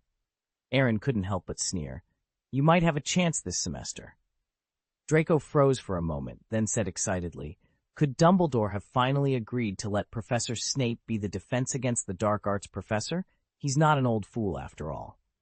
"No, our new Defense Against the Dark Arts professor is an auror," Aaron revealed. Draco's interest instantly waned. He didn't think an auror's teaching level was any better, certainly not comparable to Professor Snape's. "I want to ask you something," Aaron said seriously, looking at Draco. "Is something important going to happen soon?" Draco nodded, closed the sliding doors and windows tightly, and then said in a low voice, "Cornelius Fudge told my dad that the Triwizard Tournament will be held at Hogwarts." This is internal information from the Ministry of Magic, which has not yet been released. Tri-Wizard Tournament? Aaron suddenly understood what Jins had been hiding from him. He remembered a divination he did last year, and the crystal ball did show a cup with flames. But there was also a trace of doubt in his heart. The Tri-Wizard Tournament was just a competitive exchange between the three magic schools, and there was no need to hide it from him at all. "Are you going to participate?" Draco asked with interest. "If it was you, you might be able to win this honor." "Hey!" Aaron's mouth twitched slightly. "It's too dangerous, and keeping a low profile is what I always insist on." "That's such a pity," Draco said, spreading his hands helplessly. "If you don't participate, Potter will probably be in the limelight. He never misses an opportunity to show off." "Aaron, there must be a misunderstanding here." The train continued to travel north, and the rain grew heavier, pounding on the windows with a crackling noise. As time passed, the sky became darker and darker, and the black clouds seemed to press down ominously. This scene was not much different from last year, but there were no Dementors blocking the way, which only made the students in the car feel a little more depressed. It wasn't until night fell that the train stopped at Hogsmeade Station, and the students, now dressed in their school robes, disembarked into the heavy rain. Thunder rumbled in the sky as the first years gathered around Hagrid, who was braving the downpour. Despite the inclement weather, Hogwarts tradition remained unchanged. First-year wizards had to cross the Black Lake by boat to reach the castle. Older students, meanwhile, would travel via carriages pulled by thestrals. After stepping out of the carriage, Aaron tucked Abe into his hood and walked towards the hall, holding an umbrella. "It's raining really hard," Draco complained, wiping rain from his face. "I would have brought a bigger umbrella if I had known, and you two didn't remind me." "We didn't expect the rain to last this long," Crabbe replied, sounding aggrieved. "Consider yourself lucky not to be drenched," Aaron teased. "First-year wizards have to cross the lake in this storm. If they're not careful, they might fall into the Black Lake." Suddenly, a red water balloon fell from the ceiling, hitting Ron squarely on the head and making him look even more bedraggled. It narrowly missed Harry. "Ha ha! Nice work!" Draco laughed. "I'm in a much better mood now." "Peeves!" Professor McGonagall roared angrily. "Get down here!" "I didn't do anything," Peeves giggled, continuing to throw water-filled balloons until Professor McGonagall threatened to bring in Dumbledore. Only then did Peeves reluctantly fly towards the stairs. Professor McGonagall led the older students to the Great Hall and quickly turned back to ensure it remained clean and tidy for the first-year arrivals. The Great Hall was warm, and the rain-soaked students sat down at their respective house tables. "Our defense against the dark arts professor is quite full of himself, isn't he?" Draco remarked, eyeing the empty seat at the staff table with disdain. "It doesn't matter if he's late," Aaron said thoughtfully. "What matters is whether he's reliable." Draco nodded in agreement. No defense against the dark arts professor had lasted more than a year, especially Gilderoy Lockhart, who had been a disaster in their second year. At that moment, the doors of the Great Hall opened, and Professor McGonagall led a line of first-year students to the front. They looked as though they had swum across the lake rather than taken a ferry, with not a dry spot on them. Professor McGonagall placed the sorting hat on a chair, and the patched hat grinned before singing a brief history of the school, introducing the 4 founders and its own role. The hat assured everyone that it was fair and just and would place each student in the appropriate house. "Next, when I call your name, you will sit on the chair," Professor McGonagall announced, unfolding a long roll of parchment. "After the sorting hat announces your house, go to the corresponding table. Stuart Ackerley, Ravenclaw; Malcolm Bardock, Slytherin; Eleanor Branston, Hufflepuff." Applause followed each name as the houses warmly welcomed their new members. After the ceremony, all eyes turned eagerly to Dumbledore. Even Draco, who usually disliked him, was no exception. Dumbledore smiled at the expectant crowd, opened his arms, and used an amplifying spell to make his voice heard throughout the hall. "I have only 2 words for you. Eat." As his voice echoed, the golden tableware filled with hot food. The students, who had been hungry all day, eagerly picked up their utensils and began to eat with gusto. He should have done this a long time ago, Draco muttered, still annoyed. Aaron tore off a chicken leg for Abe, poured a large glass of milk, and then slowly cut the steak on his plate. Everyone thinks so, he said. The defense against the dark arts professor still hasn't come, Draco said gloatingly. Maybe they were delayed on the way, Aaron replied nonchalantly. After they finished eating, the crumbs and tableware disappeared, leaving the long table clean and tidy again. Dumbledore stood in the middle of the teacher's bench, introducing some precautions to the newly entered first-year students as usual. Then he looked at the crowd meaningfully. This year there will be no more House Cup Quidditch tournaments, he announced. What? The students' mouths dropped open in astonishment, unable to calm down. The members of the Quidditch teams were even more disbelieving. Without the Quidditch matches, wouldn't they be just a display? Before the auditorium became too noisy, a mysterious smile appeared on Dumbledore's face, and his tone became extremely excited. This is because Hogwarts Castle is not only your home this school year, but also the home of some special guests. Hogwarts has been chosen to host a very prestigious event. Before he could finish speaking, the door of the auditorium was rudely knocked open, and rumbling thunder echoed through the hall. A man wearing a hood stood at the door, limping in with a long cane. His face was covered with scars, and his facial features were damaged to varying degrees. His right eye was small, but his left eye looked like a big protruding eyeball. If there is no accident, he should be our defense against the dark arts professor, Aaron said, forcing a smile. No wonder Jins said he is a legend among Aurors. It's a shame he has to come to class half disabled. It must be hard for him. He's a lunatic, Draco said, his face turning pale. Mad-Eye Moody specializes in fighting dark wizards. Almost all the prisoners in Azkaban know him. Not bad, Aaron said. That means he has quite a lot of experience in fighting against the dark arts. I'm afraid even Professor Snape can't fault him for teaching us defense against the dark arts. But he's crazy, Draco said with some panic. He might experiment with black magic in class. Isn't that just right? Aaron frowned slightly. Aren't you interested in black magic? No, that's not what I mean. I mean he might experiment with students. Chapter 348, News of the Triwizard Tournament. Dumbledore shook hands with Moody and motioned for him to take the vacant seat at the teacher's table.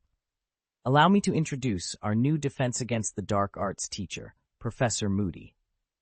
The students seemed intimidated by his exaggerated figure, and there was very little applause in response. Even at the teacher's table, only Hagrid welcomed him. Moody didn't seem to care, or was perhaps mentally prepared for this reaction. He took out a wine bottle from his coat and drank from it in large gulps. Ahem! Dumbledore coughed to regain everyone's attention. Back to business. Hogwarts has been selected to host a very prestigious event, the Triwizard Tournament. You're kidding, Fred exclaimed. Of course not, Mr. Weasley, Dumbledore laughed. Some of you may not know about the Triwizard Tournament.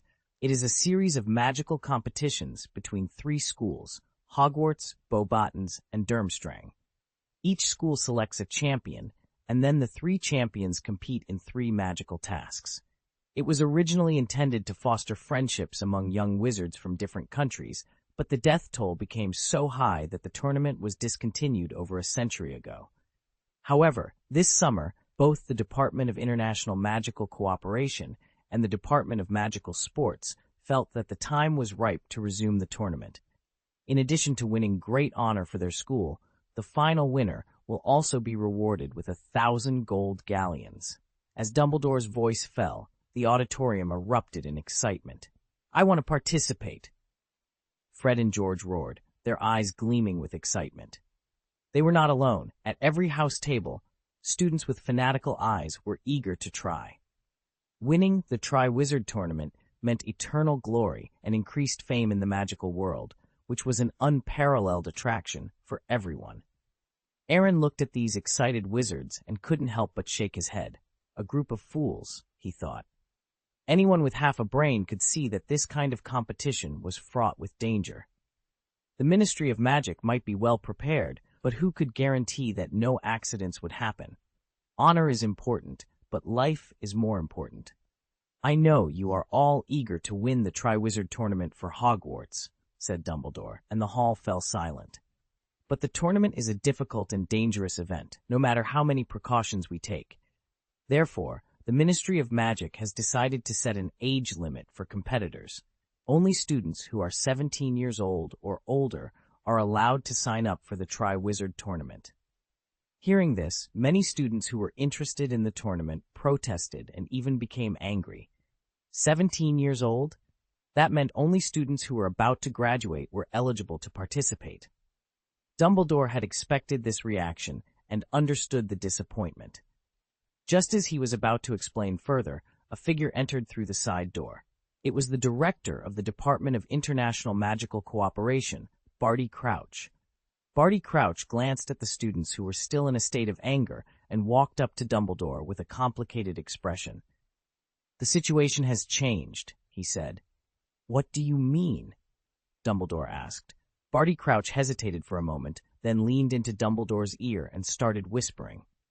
Half a minute later, Dumbledore's blue eyes widened slightly, a look of astonishment on his face. "Are you serious? Fudge would make such a decision?" "To be precise, this is a decision made by the International Federation of Magic, and Fudge only voted for it," Crouch clarified. Dumbledore was stunned for a moment, then looked at the audience. "It's good news, or at least you will think it is good news. Just now, the Ministry of Magic lowered the age requirement for participation in the Triwizard Tournament.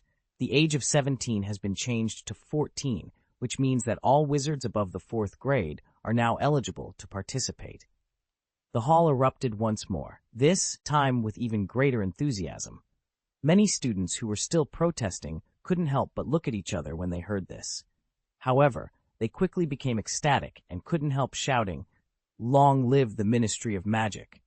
"Quiet," Dumbledore said, a few lines of frustration appearing on his face.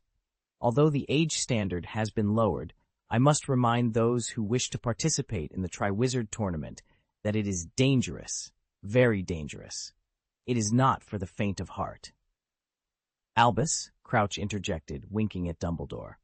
"Next, I would like to ask Mr. Barty Crouch, Director of the Department of International Magical Cooperation, to explain further." Crouch walked to the front of the stage, took a deep breath, and addressed the crowd. "The Triwizard Tournament will be held again after more than a century, and the Ministry of Magic attaches great importance to it. This time, we have invited the most professional referees and lowered the entry limit. But most importantly, more than one warrior from each of the 3 schools can participate." "Really, Mr. Crouch?" George asked, unable to hide his excitement. This meant that both he and his twin brother could participate. "Of course it's true," Crouch confirmed. "The Triwizard Tournament is a competition between 3 schools, not just 3 individuals." "It's dangerous, doesn't everyone know that?" Dumbledore said angrily.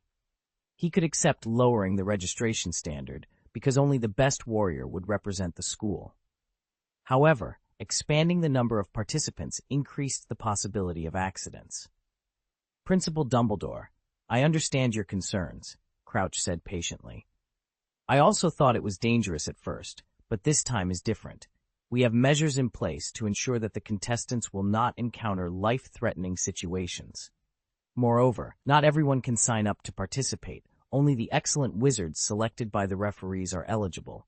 In other words, we are only giving the 4th and 5th years a chance." "Are you sure?" Dumbledore asked. "I'm quite sure, but it's not convenient to explain right now," Crouch replied. After receiving an affirmative answer, Dumbledore breathed a sigh of relief. He still wanted to ask more questions, but decided against it, realizing that Barty Crouch was just a messenger. The Beauxbatons and Durmstrang delegations will arrive in October and will spend most of the academic year with us. The specific details of the Triwizard Tournament will be announced when they arrive. It's getting late now, so to ensure you can walk into class with a clear mind tomorrow, let's all head to bed." The auditorium erupted with excitement as every student stood up and flocked to the gate. 14 years old, we can all participate, Ron said excitedly. "I suddenly feel that Mr. Barty Crouch is a very good person," Harry said with a smile. "No wonder Percy respects him so much. It's not without reason." "Didn't you listen to what the principal said?" Hermione said, exasperated. "It's very dangerous." Many people have died in this competition before. That happened many years ago, and the Ministry of Magic has ensured that there will be no danger to life, Fred said, walking over. In addition to the honor, there's also a bonus of 1,000 galleons. If you miss this opportunity, you'll regret it for the rest of your life. That's right, George nodded in agreement. It took more than a century to decide to rehold the Triwizard Tournament, and it's held every 5 years. We can only study at Hogwarts for 7 years. Hermione, think about it. This means everyone has only one chance, and Merlin won't give this kind of opportunity a second time. Hearing this, Hermione hesitated for a moment. Fun adventures were what Gryffindors wanted most, and this opportunity was indeed quite rare. Many fourth-year wizards shared the same sentiment. In short, there was no danger to their lives. Even if it was a challenge, it was worth it for the experience and the knowledge they would gain. As for the older students, they didn't seem to care as much. There is only one winner of the Triwizard Tournament, and wizards with less theoretical knowledge have no advantage at all. Moreover, the more participants there are, the more diluted the glory of the trophy becomes. Slytherin Common Room.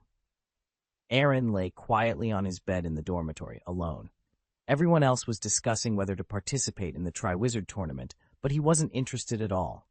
Honor? Can that be eaten as a meal? Even if there was no danger, it would still waste a lot of time. Wouldn't it be better to use that time to learn more magic and improve his own strength? System. Open the personal panel. Magic Energy, Body 5582, Elementary Magister. Thought Body 5582, Elementary Magister. Total 1164, Elementary Great Magister, a rare existence in the magic world. Talent. Rare in a lifetime. Magic energy increases by 4 points every day. Body increases by 2 points. Mind body increases by 2 points. Items. Moondrop. 2/3 can remove any negative spells. Resurrection Potion can revive any creature that died within an hour. Magic points 400. Sign in. The host successfully signed in at Hogwarts and obtained 10 magic points. Hearing the system's notification, Aaron looked at the column of magic points. The 490 became 500, and his obsessive-compulsive disorder was instantly satisfied. Perfect, Aaron murmured in satisfaction. He then opened the system mall and focused on the magic category. Magic, Yukong, 100 magic points. Flight speed depends on personal strength. At Uday, 500 magic points, literally, but not valid for those with strong will. At Utusin, 300 magic points. At Fuzhong, 100 magic points, directly replace with equipment pre-stored in other spaces. At Wujistenzen, 200 magic points.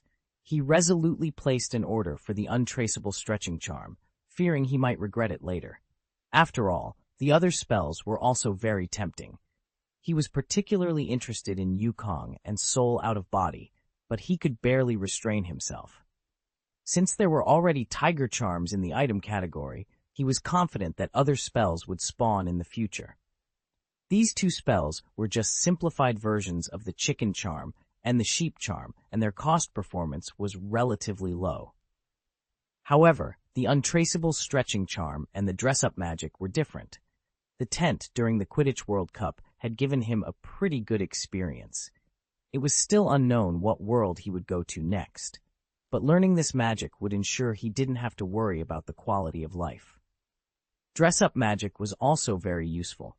He had asked Alger to build a few firearms, and the ability to switch equipment at any time was a significant boost to his combat power. Chapter 349. Big Project? Movement of the Planets. In the dark dormitory, Aaron suddenly opened his eyes, and a purple light flashed in his black pupils. So this is it. Aaron covered his face, trying his best to suppress his laughter, but he couldn't help it. He had always thought that this kind of magic was related to charm, but after learning it, he realized that the principle was quite similar to hypnosis. However, instead of using props, he used magic power to influence the conscious and subconscious mind with just a glance. Although it couldn't do much for people who were stronger and more determined than him, it was already considered a magical skill for ordinary people. Spending 1,000 magic points to add a top-level hypnotist to his sub-job was definitely worth it. Aaron woke up Abe, who was lying on his stomach in the basket. His pupils flashed with purple light. "Take out the snacks you hoarded." Abe froze for a moment, subconsciously clutching his pocket tightly, and then shook his head vigorously. Aaron blinked blankly, realizing that charm magic had limited effects on magical animals. He wondered if it had any effect on ordinary animals. The next day, Hogwarts classes began as usual. In the Protection of Fantastic Beasts class, Hagrid took out several open wooden boxes, which contained the animals that Gryffindor and Slytherin needed to learn about in this class.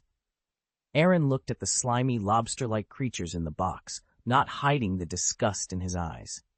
He had to admit that creatures in the magical world always managed to surprise him. These creatures were only a dozen centimeters long and had no heads, but they had the characteristics of scorpions and crabs, and they exuded a strong stench. "Hagrid, Professor, may I ask, what is this disgusting thing?" Aaron inquired. "This is a newly hatched blast-ended scroot, Aaron," Hagrid explained with a smile. "It's a cross between a manticore and a fire crab." Boom, a spark flickered, followed by a faint explosion. "The tails of the blast-ended scroots will shoot sparks which will push them forward," said Hagrid, with a flash of pride in his eyes. "You can raise them yourselves, and they'll come in handy for a big project." "Why do we need to raise them?" Draco asked, puzzled. "Do they serve any purpose?" This? Hagrid hesitated for a moment, as if he didn't know what to say. "Draco," Aaron gave him a wink. "This question isn't important. At least you have to know why you want to keep this thing," Draco insisted. Aaron rolled his eyes, then looked at Draco and moved his lips slightly without making a sound. Draco's pupils dilated slightly as he barely read Aaron's lips. "Big project." So far, the only big project related to Hogwarts was the Tri-Wizard tournament, which meant that the blast-ended scroot would appear in one of the tournament's tasks. Realizing this, Draco immediately shut up and didn't ask any more questions. Knowing the test questions in advance, the scroot became cute in his eyes, and even Hagrid, the comrade who leaked the questions, became a lot more pleasing to the eye. "Hagrid, how do we raise it?" Harry stepped forward to smooth things over and gave Hagrid an out.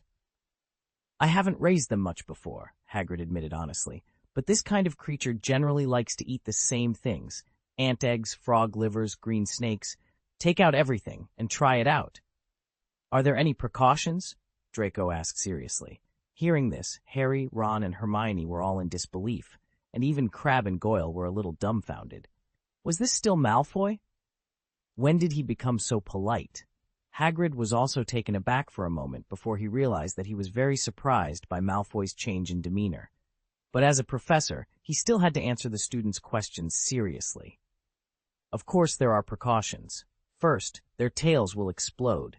Second, the male scroots have spines, and the females have suction cups on their stomachs, which may be used to suck blood. So pay attention when feeding and try to avoid getting too close to their tails." Draco's mouth twitched slightly. He just wanted to understand the test questions, but this creature could burn, sting, and bite people.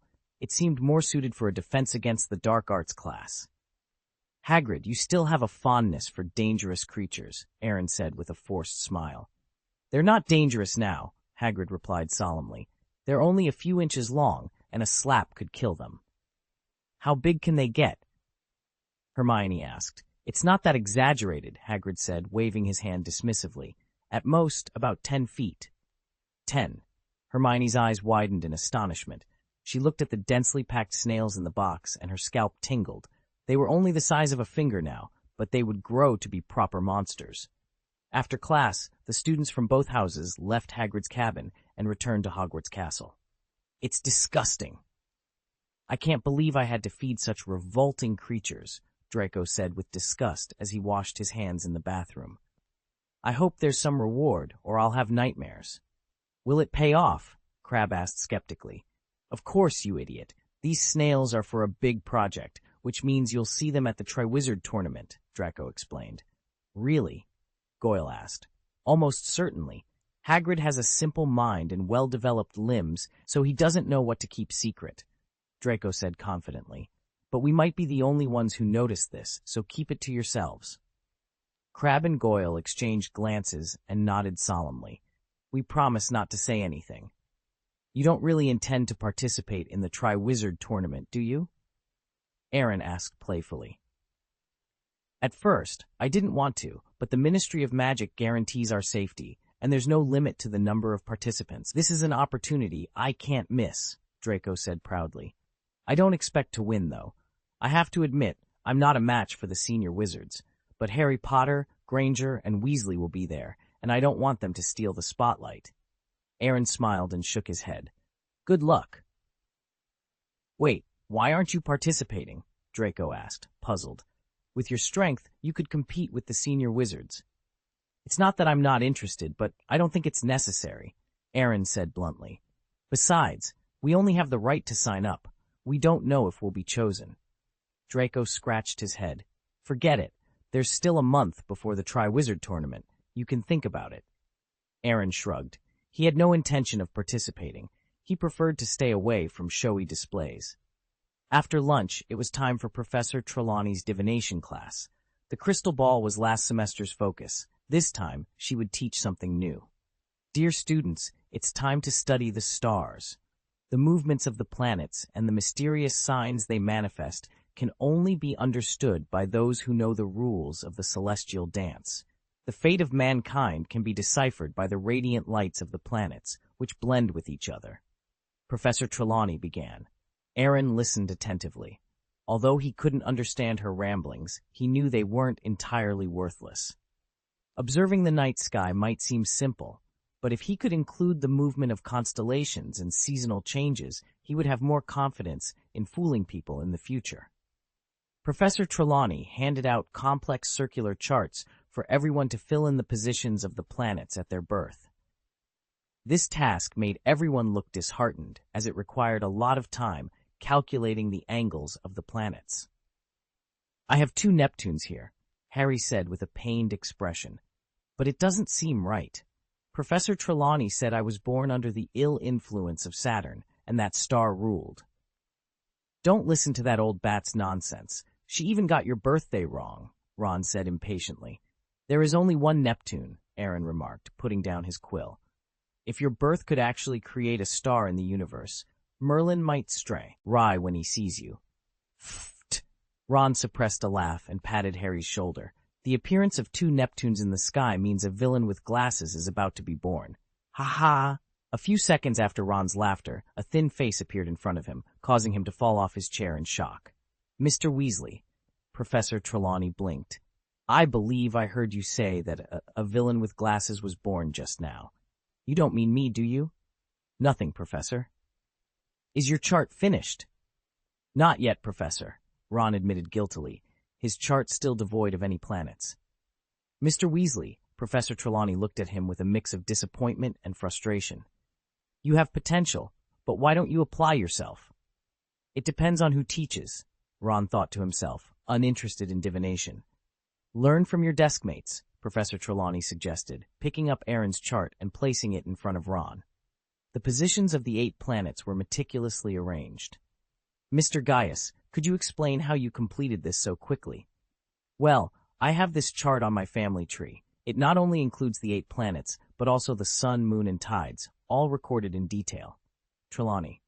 All right, I am nearsighted, she muttered. After the class bell rang, Professor Trelawney stood up. Refer to your respective charts and analyze in detail the planetary movements that will affect you next month. This is due next Monday. No excuses. Damn old bat, Ron grumbled angrily while eating dinner in the Great Hall. Our weekend is ruined. A bunch of homework? Hermione said, gloating. You really should have signed up for arithmancy and divination with me. Professor Vector didn't assign any homework. That's just for now, Aaron said dismissively. Isn't that better than your current situation? Aren't you worried about Trelawney's homework? Don't worry, Aaron replied with a knowing smile. I'm sure I can finish it. Half Chapter 350. Arnold Weasley. Encourage you. In the Slytherin common room, Aaron returned to find Draco laughing and holding a copy of the Daily Prophet. Any good news? Aaron asked. Of course, Draco replied with a schadenfreude smile. After the Quidditch World Cup, Rita Skeeter has made more news, and you would never guess who the protagonist is. Harry Potter or Ron Weasley, Aaron guessed, thinking these two would be the ones to excite Draco Malfoy. Neither, Draco said with a playful grin. It's Arnold Weasley. Arnold Weasley? Aaron raised an eyebrow. Is he related to Ron? I've never heard Ron mention him. Draco laughed heartily, clutching his stomach. After a moment, he read from the Daily Prophet. Due to the bizarre behavior of Arnold Weasley in the Office for Prohibiting the Misuse of Muggle Artifacts, the Ministry of Magic has found itself in an embarrassing situation. Aaron blinked. The Misuse of Muggle Artifacts Office. Wouldn't that be Arthur Weasley? Yeah, that's him. My dad's nemesis, Draco said, laughing again. He's in the paper, but this isn't last year's traveling family portrait. What's even more ridiculous is that Rita Skeeter didn't even get his name right. My dad happily opened a bottle of champagne when he found out. Aaron's mouth twitched slightly. No wonder Jin said that Rita Skeeter is the most unscrupulous journalist. Ethics don't matter. What matters is that the readers are happy, Draco said seriously. Otherwise, she wouldn't be a reporter for the Daily Prophet. What did Arthur do wrong? Aaron asked.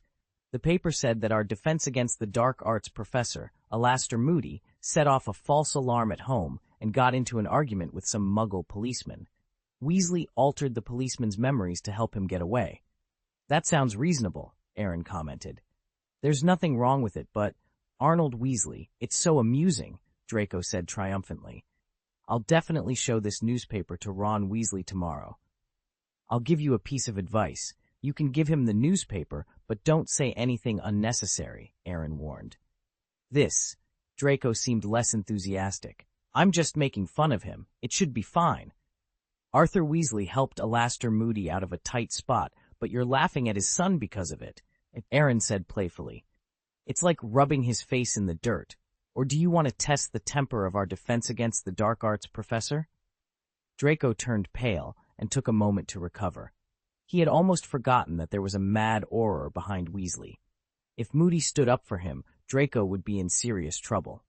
I'll let him go this time, Draco conceded. Stubborn, Aaron muttered, giving Draco a blank look before heading back to his dormitory with Abe in his arms. After closing the door tightly, Aaron lifted a floor tile and chanted in the dragon language to open the secret passage to the Shenming Hall. After walking a long way in the dark passage, he and the dragon entered the hall. Hundreds of black shadow ninjas knelt down in unison, creating an instant sense of ceremony. At the end of the palace, Sinian sat on the throne with a smile, as if meeting an envoy from another country.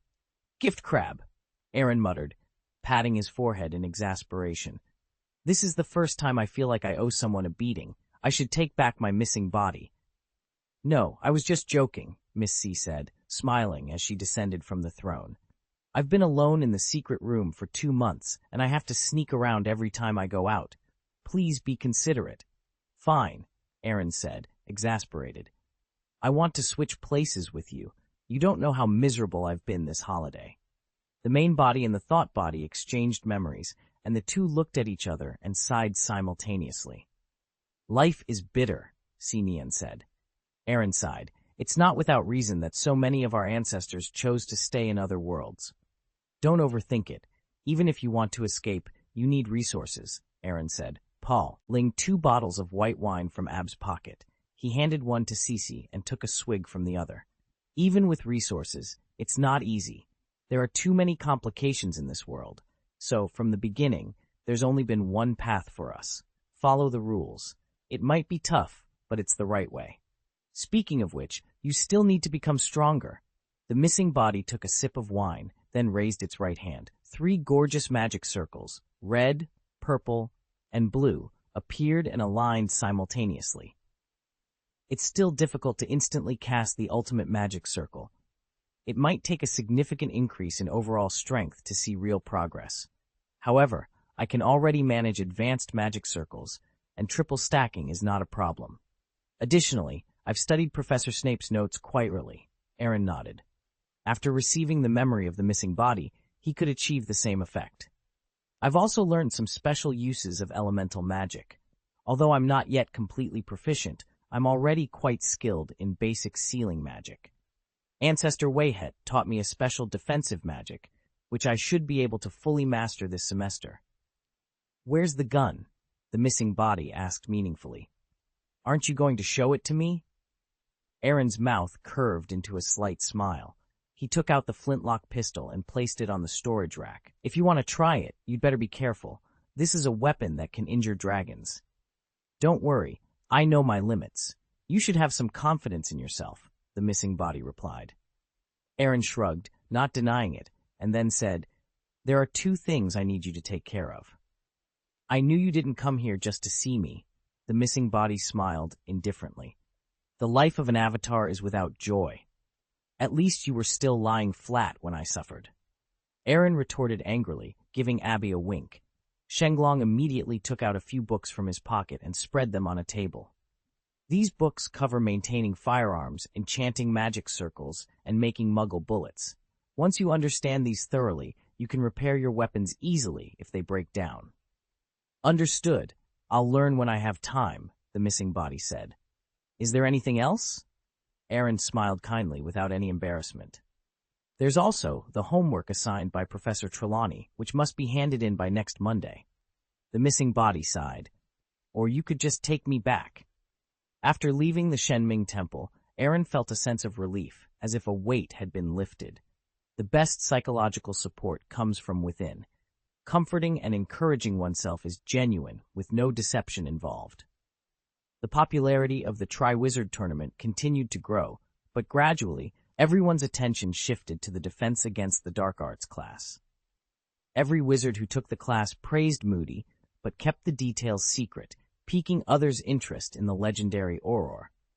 2 days later, the 4th-year Gryffindor and Slytherin students had their first Defense Against the Dark Arts class of the term.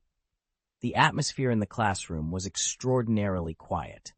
After all, the teacher was notoriously ruthless, and no one at Hogwarts, except Dumbledore, dared to challenge him.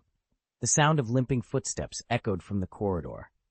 Moody walked into the classroom, his exaggerated magical eye constantly rotating. Put away your textbooks. You won't need them in my class. After the students stuffed The Dark Arts, A Guide to Self-Defense, into their school bags, Moody pulled out the roster and began to call the roll. His normal right eye moved down the list, while his strange left eye continued to scan the room.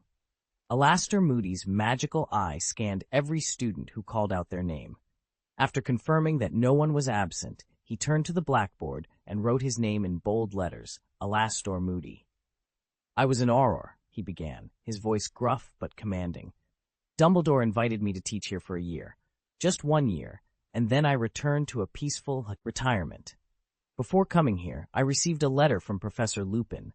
He detailed your coursework. You should already know how to deal with some dark magic creatures, like boggarts and red caps, correct? The students remained silent, but many nodded in agreement under the intense gaze of his magical eye. To defend against dark magic, I always advocate more practice, Moody continued earnestly. But first, can any of you tell me how many unforgivable curses there are?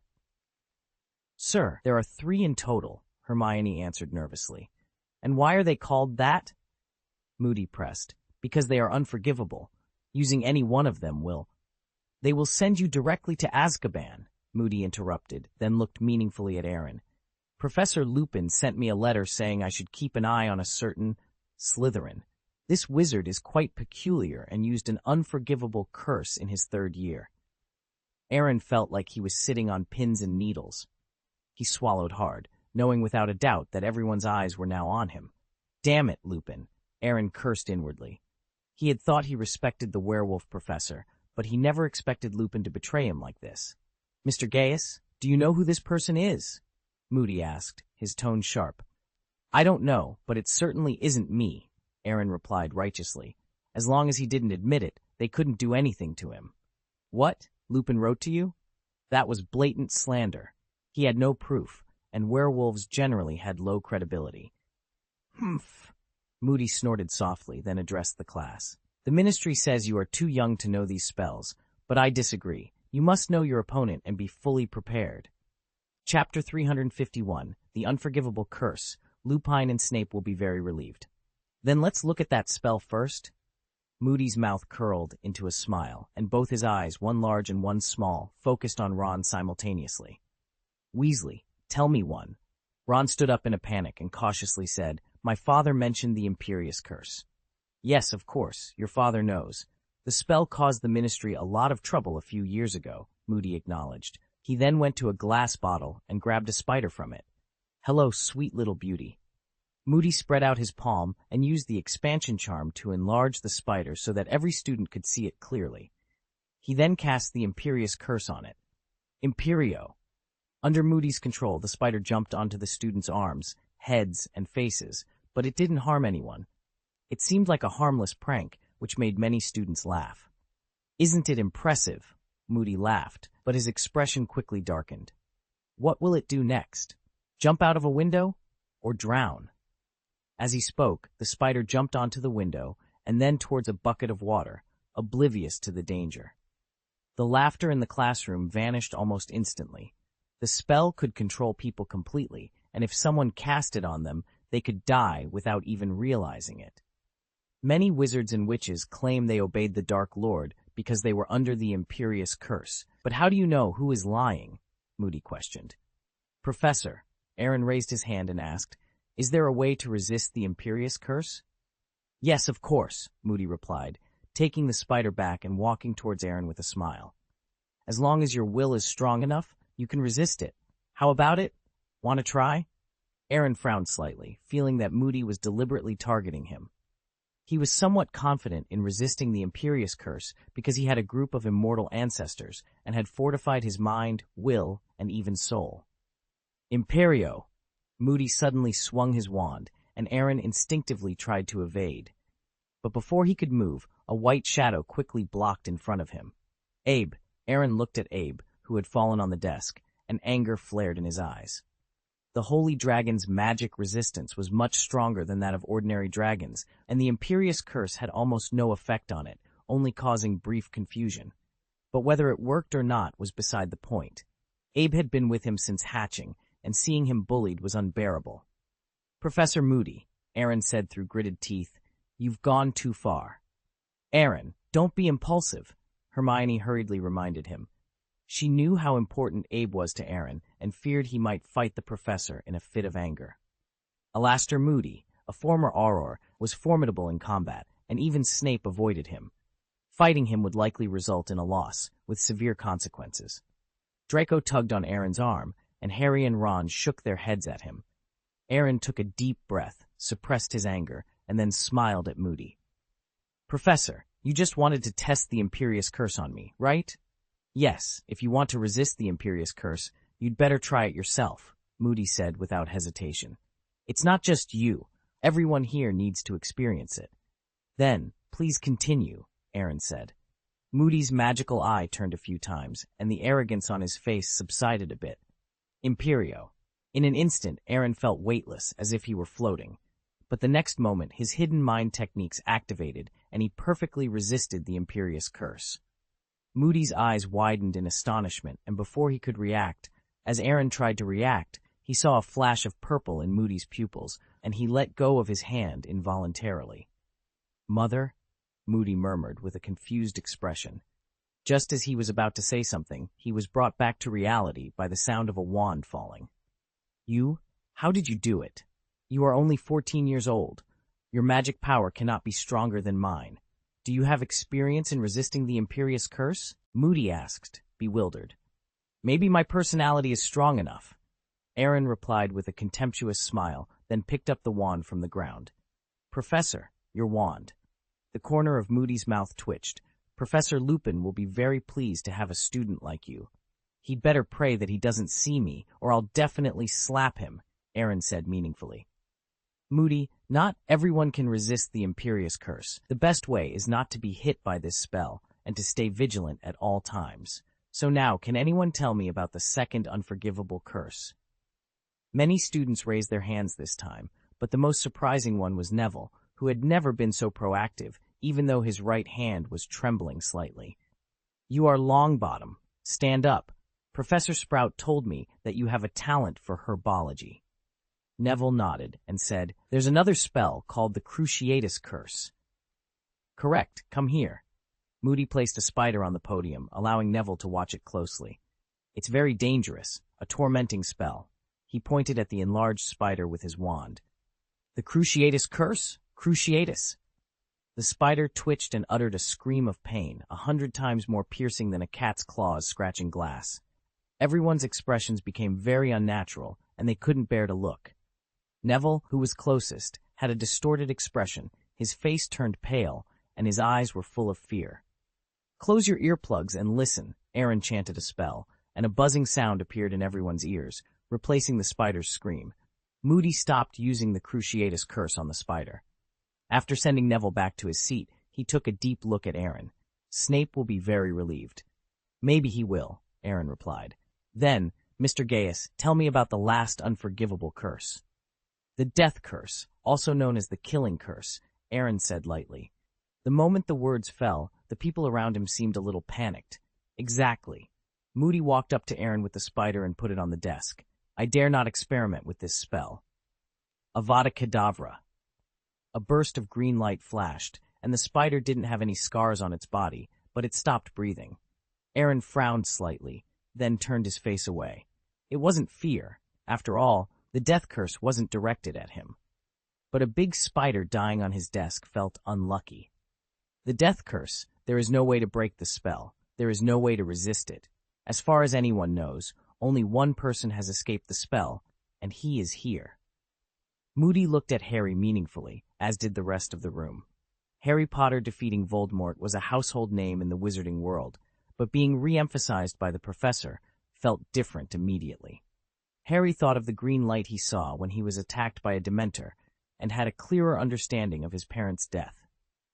The Avada Kedavra requires very strong magical power as the foundation.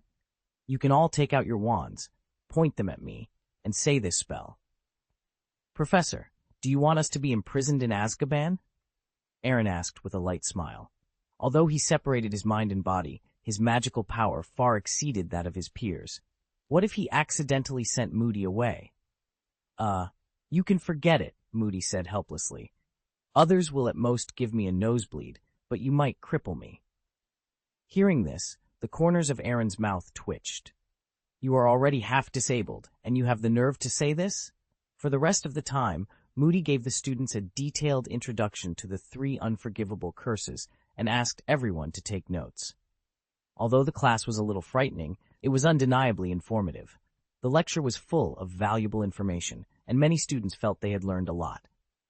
As the bell rang, signaling the end of class, the students left one by one, their conversations filled with admiration for Alastor Moody. After lunch, Aaron took Abe to the library.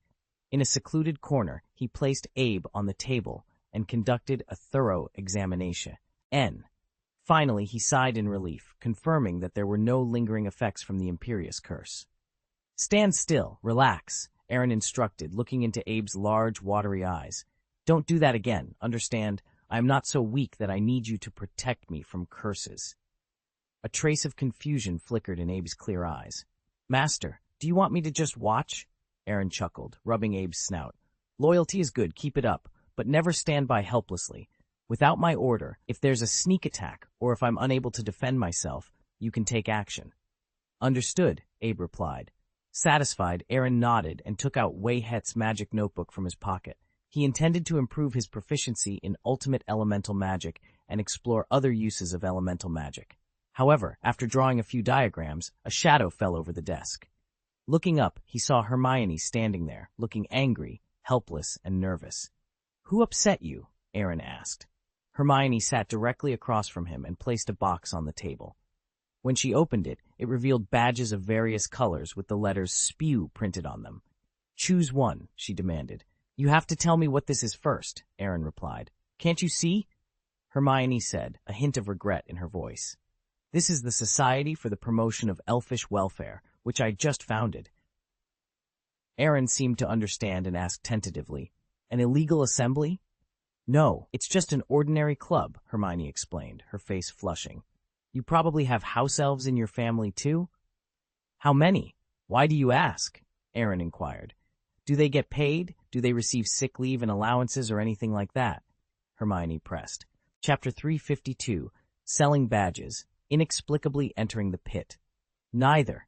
Aaron shook his head firmly. "What?" Hermione's eyes widened in surprise. "Slave labor actually exists in your family? Don't say such nonsense." Aaron lowered his voice.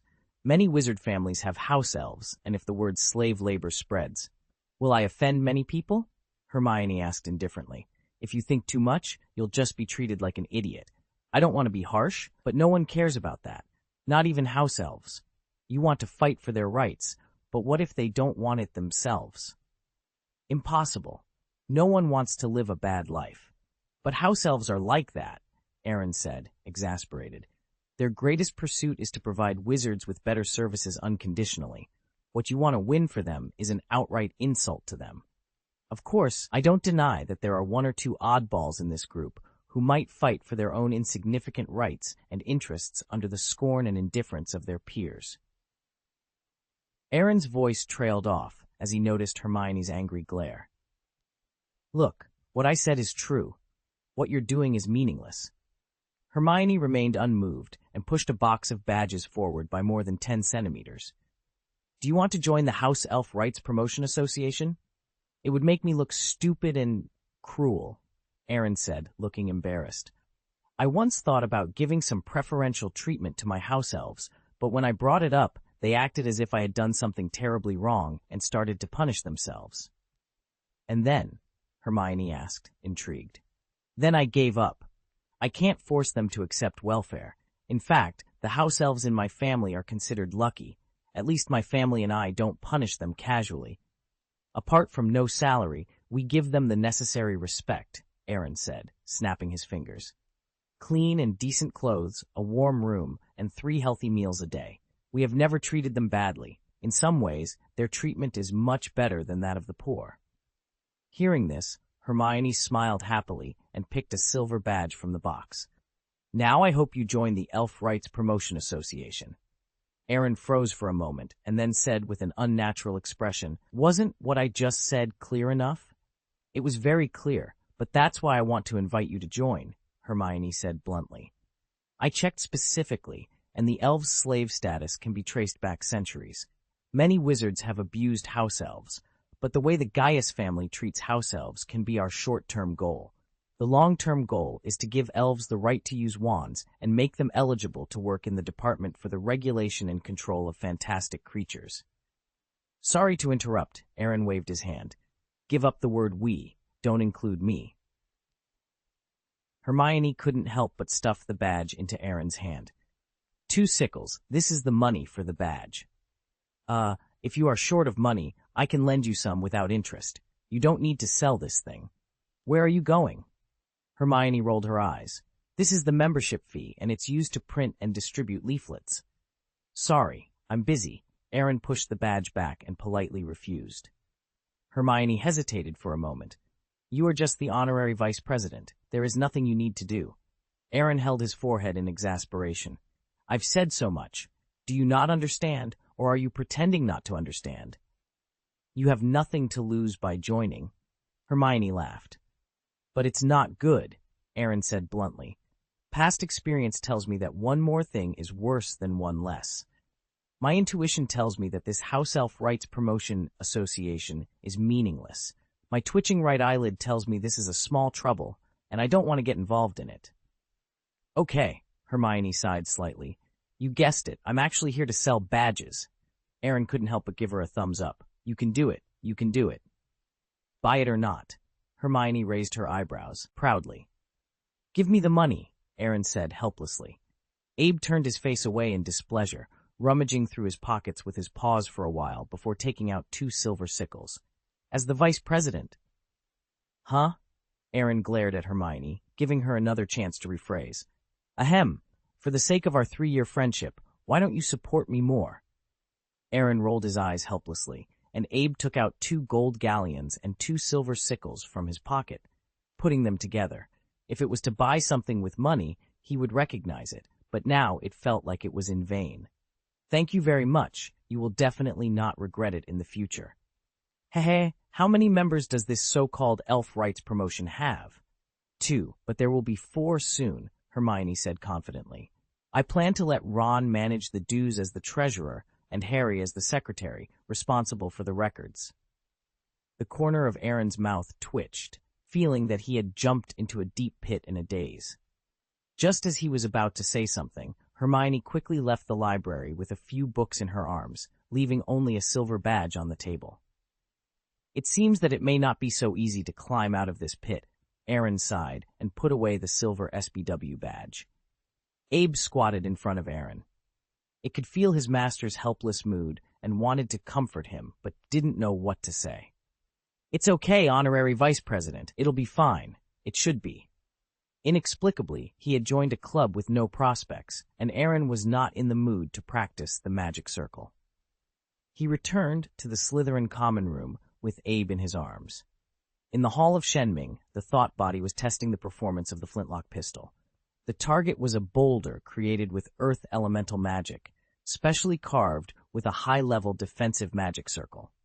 As the magic power continued to pour into the gun, the golden patterns on both sides became more and more brilliant. Boom! The bullet was fired from the muzzle, and the round marble hit the boulder instantly. The yellow defensive magic circle suddenly appeared, resisting the strong impact of the bullets. Click! Gravel splashed, followed by the sound of an explosion. The magic circle collapsed at an extremely fast speed, and a big gap was punched in the boulder. After penetrating the boulder, the bullet didn't stop advancing and hit the wall of Shenming Hall straight. A more complicated magic circle emerged, and after a moment of stalemate, the round bullet was crushed into pieces by this magic power. "My marksmanship is still very good," Aaron said proudly. "This is the highest power that this gun can achieve so far. It is between advanced and ultimate elemental magic. Each shot consumes about 1/10 of my magic energy, but if combined, the consumption will be much smaller. Ancestor Alger's evaluation is very good. It can injure a dragon, but it is difficult to kill one." Ab turned his face away in displeasure, as if disgusted by the master's comparison with dragons. "We're not talking about you, we're just talking about ordinary dragons. You are just a juvenile now. This gun can break through your dragon scales, but after you become an adult, this gun will not pose any threat to you." Ab poked his paws together aggrievedly. So to speak, but it was still a long time before it became an adult. Its upper limit is far higher than that of ordinary dragons, but its growth rate is extremely slow. Even if the owner pulls the seedlings from time to time, it is only at the juvenile stage now. Aaron hugged Abe. "Don't think about it. The days to come will grow, and you will grow much faster with me." Abe nodded hastily, without any doubt about it. "You have also tried it. Do you have any suggestions for modification?" "Well, there is no need to. The craftsmanship of the ancestors of Alg is impeccable," the thought entity mused after a moment of contemplation. "The gun itself is fine, but the bullets are a different matter. Ordinary bullets can be substituted with transfiguration, given that we are dealing with magic guns. However, special bullets require unique materials and specific methods to craft, which consumes a lot of resources." "I'll find the materials for the bullets when I have the time," Aaron replied, not feeling rushed about the matter since he didn't need the gun at this stage. "That's good. I'll allocate some of my energy to learn about enchanting and firearm maintenance. But there's one small issue." The thought entity hesitated before smiling. "This gun needs a name. It's our first weapon, after all, and it doesn't even have a name." "You're right," Aaron scratched his head. "Naming it requires some thought. How about this? If you think of something suitable, let me know and we'll decide then." The thought entity's face darkened. "Why do you think I brought this up? Naming it isn't easy. Besides, we share the same personality and thoughts. Do I really need to inform you of the appropriate name?" Don't be so introverted. There might be something that makes you feel conflicted. When that happens, it won't be up to me to decide." "I know myself well enough," the thought entity said impatiently. "When you're conflicted, just flip a coin." "Got it," Aaron replied with an awkward smile. He then asked, "How's the homework assigned by Professor Trelawney?" "It's done," the thought entity said easily, retrieving a roll of parchment from a nearby shelf. "How did you manage it?" Aaron inquired. The thought entity didn't respond verbally, but pointed to a crystal ball on a table. Aaron's mouth twitched. "As expected of me, using divination to speculate on the planetary movements that will affect the future. You didn't divine anything else, did you? Like the Goblet of Fire?" "No, it was very successful this time. The divination results show that we will have a very stable life this month. Chapter 353, Increased Study Pressure and Facing the Project Facts have proven that there is no problem with the method of thinking body. Professor Trelawney praised Aaron's homework in the divination class, noting that most of his predictions were correct. What surprised him was that Harry and Ron were also praised, though their predictions were somewhat intriguing. The two of them described their fate for the next month in their homework, almost as if they were possessed by the gods. They wrote about being burned by fire today, losing money tomorrow, and getting into fights the day after tomorrow. "Is the prophecy of the two of you reliable?" Aaron asked incredulously. "A whole month of bad luck, every single day? How did you do it?" "It's just made up," Ron said triumphantly. "We found that she likes to see us unlucky. It doesn't matter whether the prediction is reliable or not. The professor thinks it's enough to pass the test. But the question is, what to do with the next month's fate prediction?" Harry frowned. "It's not easy to think of dozens of bad luck scenarios to curse yourself with." The corner of Aaron's mouth twitched slightly. He had completed his homework by using divination to defeat divination, but what these two played was just a thrill. "Cursing yourself? Really? By the way, did you also join Hermione's House Elf Rights Promotion Association?" Ron looked at Aaron with some doubt. "She told us that you are the vice president." Aaron sighed. "Don't listen to her nonsense. It's just a simple deal. For my friend's sake, I paid for a badge from her. That's all." In the next few weeks, Moody kept his word and cast the imperious curse on everyone in the class to train the students' resistance to this unforgivable curse.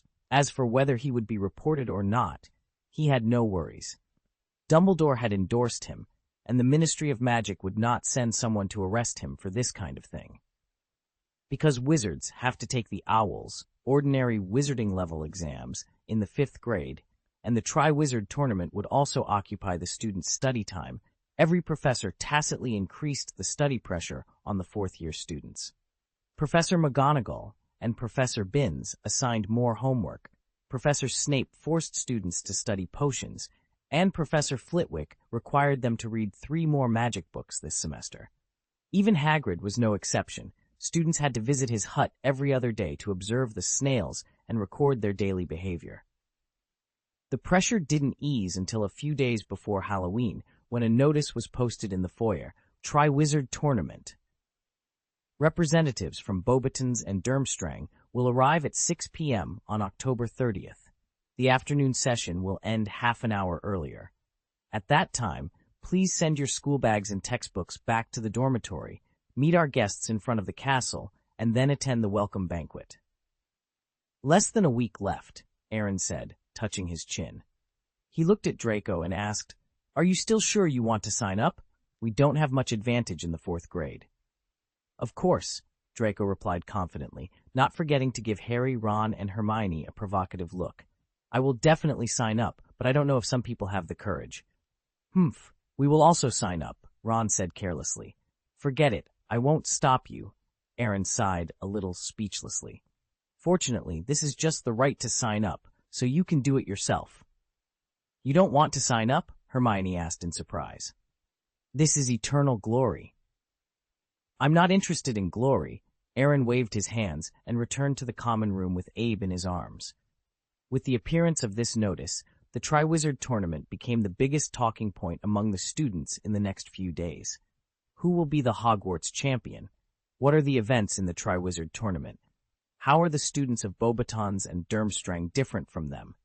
In addition, the castle underwent a general cleaning. The portraits hanging in the corridors were wiped down, and the entire place was prepared to welcome the guests.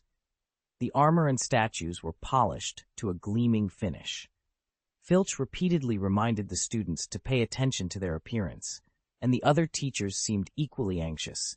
As the organizers of the Triwizard Tournament, they wanted everything to be perfect. Even Professor McGonagall was stricter than usual. On the night of October 29th, Aaron had a brief discussion with his mind-body in the Shenming Temple before practicing the ultimate elemental magic circle on paper. "Tomorrow, Beauxbatons and Durmstrang will arrive. Do you have any thoughts?" he asked. "It has nothing to do with me," Aaron replied nonchalantly. By the way, have you chosen a name for the gun? My instinct tells me I'll be using it soon.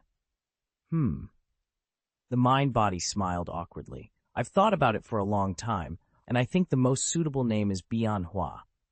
Aaron froze for a moment, looking at the pattern on the flintlock, and couldn't help but twitch slightly. As expected of me, can we be a little more creative? The mind-body spread its hands innocently. You know yourself well. This is already the best. If you don't believe me, you can look at my memory. Forget it. Bianhua it is. I hope the other 4 firearms made by the ancestors of Arg have different patterns. Otherwise, number 1, number 2, number 3, number 4, concise and clear, the mind-body said directly. Seeing the black lines forming on Aaron's forehead, it quickly added, just kidding. But I'm curious about what has my main body so worried. Nothing. Maybe I'm overthinking it. Beauxbatons and Durmstrang are coming to Hogwarts tomorrow, but the day after tomorrow is Halloween. The mind-body's expression also became serious. Halloween was definitely a cursed holiday at Hogwarts. Although they didn't know what would happen, it was necessary to be mentally prepared. Back in the dormitory, Aaron lay down on his bed and checked his system tasks for the year. Participate in the Triwizard Tournament. Completing the mission rewards 2,000 magic points, and there is no penalty for mission failure. Will the host accept it? System, you're forcing me. The host has the right to choose. You don't have to accept it. Aaron chuckled. This task had been posted the day the notice was announced. His first reaction was to give up, but the reward for completing the task firmly suppressed that decision. 2,000 magic points were a lot, and he would have to sign up at Hogwarts for 100 days to save that much. It was rare for the system to be so generous. More importantly, he really needed this reward now because he was quite poor. From the beginning of the school year until now, he had been diligently signing in every day, but he couldn't keep up with his frequent expenses. Dress-up magic, traceless stretching spells, mermaid's tears, thunderbird's tail feathers. He hadn't skimped on any of these, plus the cost of refreshing them all. After nearly 2 months at school, the magic points in his hands were down to double digits, not even half 100.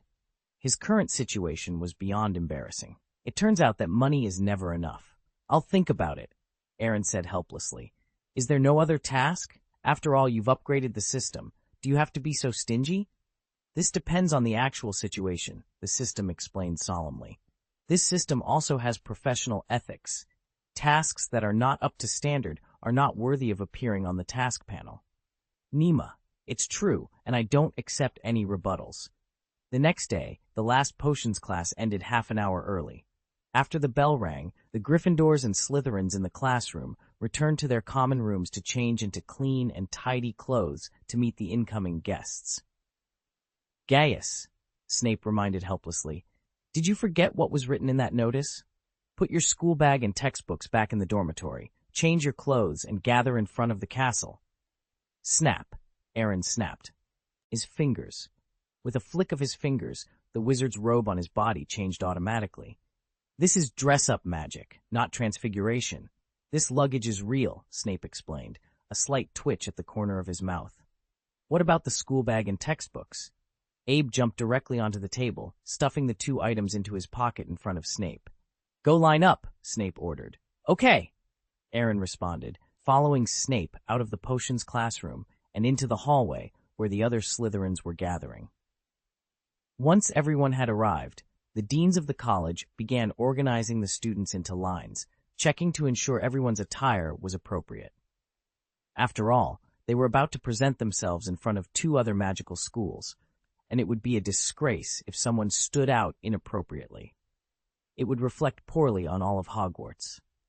By 5:30, the students were already lined up in front of the castle. Each grade stood in a row, forming a 7-row phalanx, waiting quietly in the evening. As time passed, a half-bright moon appeared in the sky, and the temperature began to drop slowly. Why aren't they here yet? Gore grumbled from the middle of the team. This is worse than waiting for Moody. It's not 6 o'clock yet, Crabbe reminded him. They will definitely arrive on time. The question is how? Aaron said confidently. Hogwarts has prepared so solemnly, their entrance won't be ordinary. Maybe they'll come on broomsticks? Draco guessed, then turned his gaze to Abe. Or riding magical animals. Like a hippogriff? Someone suggested.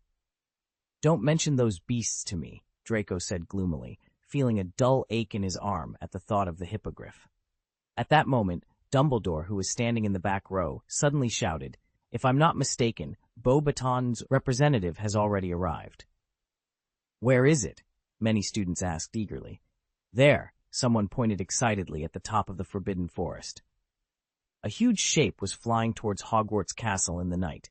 It was a massive powder-blue carriage, the size of a common room, pulled by 12 silver-maned horses the size of elephants, each with white wings. Chapter 354. Brilliant Appearance. 5 empty seats. 12 flying horse-drawn carriages. This is much cooler than the carriages at Hogwarts, Aaron remarked meaningfully. Beauxbaton's mode of travel was reminiscent of how wizards from the 2nd grade and above returned to school, but on a much grander scale. The visual impact was naturally extraordinary. The carriages landed at an impressive speed, and the huge wheels gradually slowed down on the lawn, stopping right in front of the team. Each carriage bore Beauxbaton's school emblem, 2 golden-crossed wands, with 3 stars emerging from each.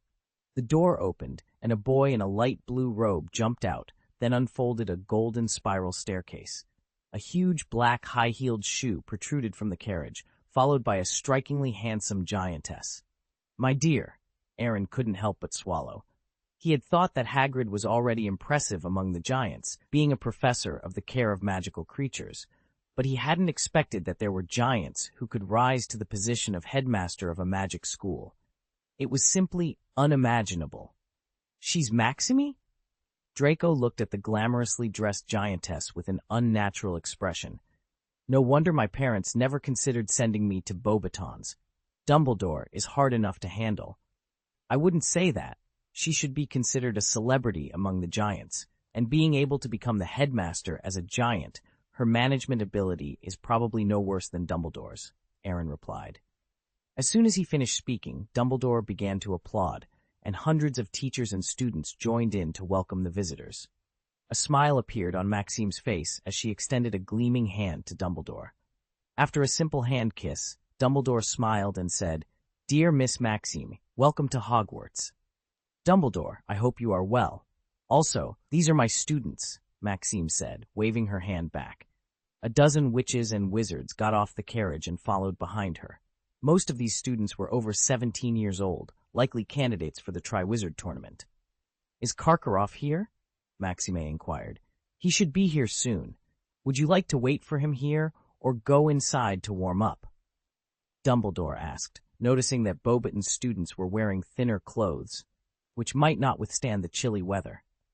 "Let's go warm up first. Professor Dumbledore, my horses have traveled a long way and they need tending." "Don't worry, Madame Maxime," Dumbledore said confidently. "Our professor of the care of magical creatures, Hagrid, will take good care of them. I assure you, he can do the job perfectly." "Very well. Please tell Mr. Hagrid that my horses only drink single malt whiskey." "I'll take care of it," Dumbledore assured her. Maxime led her students up the stone steps to Hogwarts Castle. No sooner had they gone than a long mast rose out of the lake. Huge waves formed on the surface of the water, and a large boat floated up from the lake, heading towards the shore.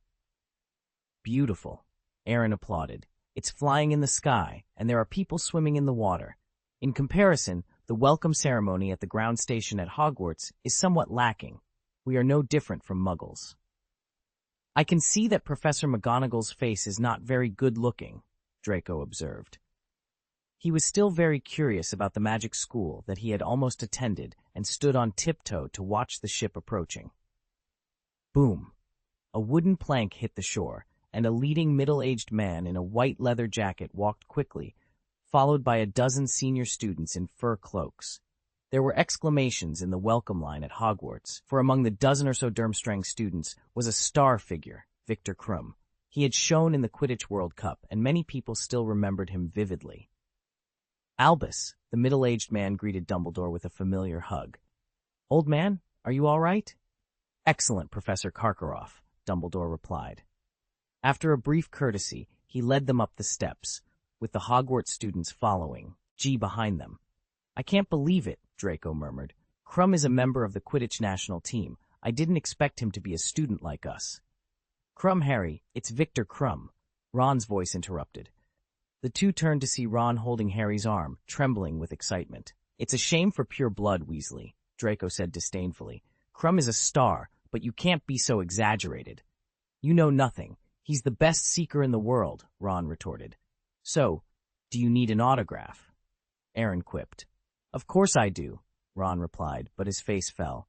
I didn't bring a quill or paper. It's such a pity. Many people don't bring those things, Aaron said, shaking his head. He then gave Abe a wink. Abe glared at Ron contemptuously and took out a pen and paper from its pocket. Why does it have everything in that pocket? Hermione asked in surprise. Because I put everything I need in it, Aaron explained casually. I have pens and paper, but I don't care whether I get a signature or not. Thank you so much, Ron said, hurriedly taking the pen and paper. He looked at Crumb's back, contemplating how to ask for an autograph. Do you want one? Aaron asked Draco. Draco hesitated for a moment, then nodded, blushing. If you still have a pen and paper, could you give us some too? Lee Jordan asked shyly. The Weasley twins stood beside him, their eyes full of expectation. Not only them, but also Harry Potter and several members of the Quidditch cadet team joined in. Aaron's mouth twitched slightly. He had plenty of pens and paper, but how could he give them out in this situation? Today was a welcome ceremony, not a Victor Crumb autograph session. I'm sorry, you're a bit late, Aaron said. This is ridiculous. He's just a Quidditch player, Hermione muttered. Absurd? Aaron chuckled. I still remember a certain witch's admiration for Gilderoy Lockhart in the 2nd grade. Hermione blushed slightly and fell silent. The students of Beauxbaton sat with the wizards of Ravenclaw, while the students of Durmstrang chose the long table of Slytherin. Draco got Crumb's signature smoothly, his status as a pure-blood noble making it easy for him to get along with these wizards. Ron, who had originally wanted an autograph, felt his teeth itch with envy, but suppressed his displeasure in front of his idol. Filch added 5 chairs to the headmaster's table, and Maxim and Karkaroff sat on Dumbledore's left and right sides. The banquet started after the guests from the 2 academies took their seats. Today's dinner had more foreign features to better cater to the tastes of the guests. During the meal, 2 other people arrived and sat in the empty seats, Ludo Bagman and Barty Crouch. It seems there are still distinguished guests yet to come, Draco said confidently in front of the Durmstrang wizards. The last one to appear must be extraordinary, maybe a veteran of the magic world. After everyone had eaten and the golden tableware was cleared away, Dumbledore stood up from his seat, and the atmosphere in the auditorium fell silent. He looked at the crowd with a smile. The moment has finally arrived. The Triwizard Tournament is about to begin, but before that, I have to introduce a few people to you. This is Mr. Barty Crouch, Director of International Cooperation at the Ministry of Magic. This is Mr. Ludo Bagman, Director of Sports and Games at the Ministry of Magic. The two stood up one after another, showing their faces to everyone and receiving some applause. In the past few months, the two of them have worked tirelessly to arrange the Triwizard Tournament, Dumbledore continued. The two of them, along with myself, Professor Karkaroff, and Miss Maxim, will form the referee group. Ahem, Barty Crouch suddenly coughed. Besides us, there is another. Dumbledore looked meaningfully at the last vacant seat. She was delayed by some things, but she should be here by now. As his voice trailed off, the door of the auditorium opened, and a young woman walked in slowly. She was dressed in beige clothes, her slender body, both plump and slim. Her long black hair cascaded over her shoulders like a waterfall, and her face was bare of makeup, revealing jade-like skin with a slight blush. Her eyebrows were like ink paintings, and her black pupils gleamed with a radiant, heroic spirit. The moment she appeared, she captured everyone's attention. The boys swallowed unconsciously, while the girls felt a twinge of envy. None of them had expected the last referee to be so young, but her strong self-confidence and calm demeanor made it seem natural. She exuded an air of fairness and authority. Aaron, on the other hand, stared dumbfounded at the girl who had entered. He was unable to react for a moment as fear, doubt, bewilderment, astonishment, and other chaotic emotions intertwined in his mind, forming a single word, sister. In that instant, many of his doubts were silently answered. Adrian had come to Hogwarts to serve as the referee for the Triwizard Tournament, and that was likely what Jins had been hiding from him. It made sense now why Adrian was interested in the Quidditch World Cup. The Triwizard Tournament was a large-scale event similar to the Quidditch World Cup, and observing it firsthand would provide valuable experience. As Aaron suddenly realized this, he had no idea how much impact his subconscious utterance had. Draco, who was closest to him, widened his eyes in astonishment. This reaction quickly spread to a dozen Durmstrang students, then to the entire Slytherin table, and finally to everyone in the room. Their eyes constantly shifted between Aaron and the newcomer. Harry and his friends had seen Adrian at the Quidditch World Cup, but she had been wearing a half-mask at the time, which added to her sense of mystery. Now, standing before them was a woman of flourishing beauty, making it difficult for them to connect the two images at first. Chapter 355 Goblet of Fire, a difficult request. Adrian smiled and raised his eyebrows at Aaron as he calmly walked to the stage. Barty Crouch stood up, cleared his throat, and announced, "Let me introduce to you Adrian Klein, the final judge of the Triwizard Tournament, and also the most unique one. Miss Klein is jointly recommended by the Magic Council and the International Federation of Magic. She is not responsible for scoring the participating warriors, but will record the competition process to ensure that it is fair." Applause erupted in the auditorium. The Warriors' 3 athletic programs this year have been carefully reviewed and will be held at different times throughout the school year. Mr. Crouch, Mr. Bagman, and Miss Klein have made the necessary arrangements for each project, which will test the Warriors' magical abilities, courage, reasoning skills, and ability to overcome danger, Crouch continued. "Professor Dumbledore, may I bring up the Goblet of Fire?" Adrian asked. "Of course, Miss Klein," Dumbledore replied with a slight smile. He then looked at Filch, who was standing in the corner. "Mr. Filch, please bring the box up." Filch nodded and signaled to several people to place a large, golden, tower-shaped wooden box inlaid with jewels in the center of the platform. Dumbledore tapped the box lightly with his wand, and it melted away, revealing a rough wooden goblet. The cup stood over a meter high and looked ordinary, but a blue-white flame burned within it. "The Goblet of Fire," Dumbledore said with emotion, looking at the cup. "Students who wish to sign up for the tournament, please write your names on parchment and throw them into this goblet. The goblet will be placed in the foyer, and all students who are willing to sign up can touch it. The sign-up period is 24 hours, and tomorrow night the Goblet of Fire will select the names of students who are qualified to participate. Additionally, to prevent underage wizards from being tempted, I will set an age line that no one under the age of 14 can cross. Now I would like to ask Miss Klein to provide further explanations." Adrian walked up to the Goblet of Fire and gave Aaron a meaningful smile, which made him feel uneasy, recalling his divination on the crystal ball. Although he didn't know what would happen next, he sensed it wouldn't be friendly. The Triwizard Tournament, a competition between 3 schools, is aimed at fostering friendly exchanges among young wizards. The age of 14 is merely a condition for registration, but those who are truly eligible to be selected are the pride of their schools, and they are very few, Adrian said, looking at the audience with a playful glint in his eyes. Many of you may be eager to pursue this eternal glory. You may think you have the ability to complete the challenge, and even if you fail, it doesn't matter, because there will be no danger to your life. However, I would like to remind everyone that no danger to life does not mean no danger. Klein will ensure that the contestants will not die during the competition, but this is the only guarantee. Missing arms and legs, unconsciousness, and permanent coma are all within acceptable limits. Perhaps you can consider the kiss of the Dementor as the most serious consequence. As his words sank in, more than half of the wizards who had intended to sign up immediately reconsidered. The thought of a fate worse than death was enough to deter many. Dumbledore showed a satisfied smile. He knew Hogwarts students too well.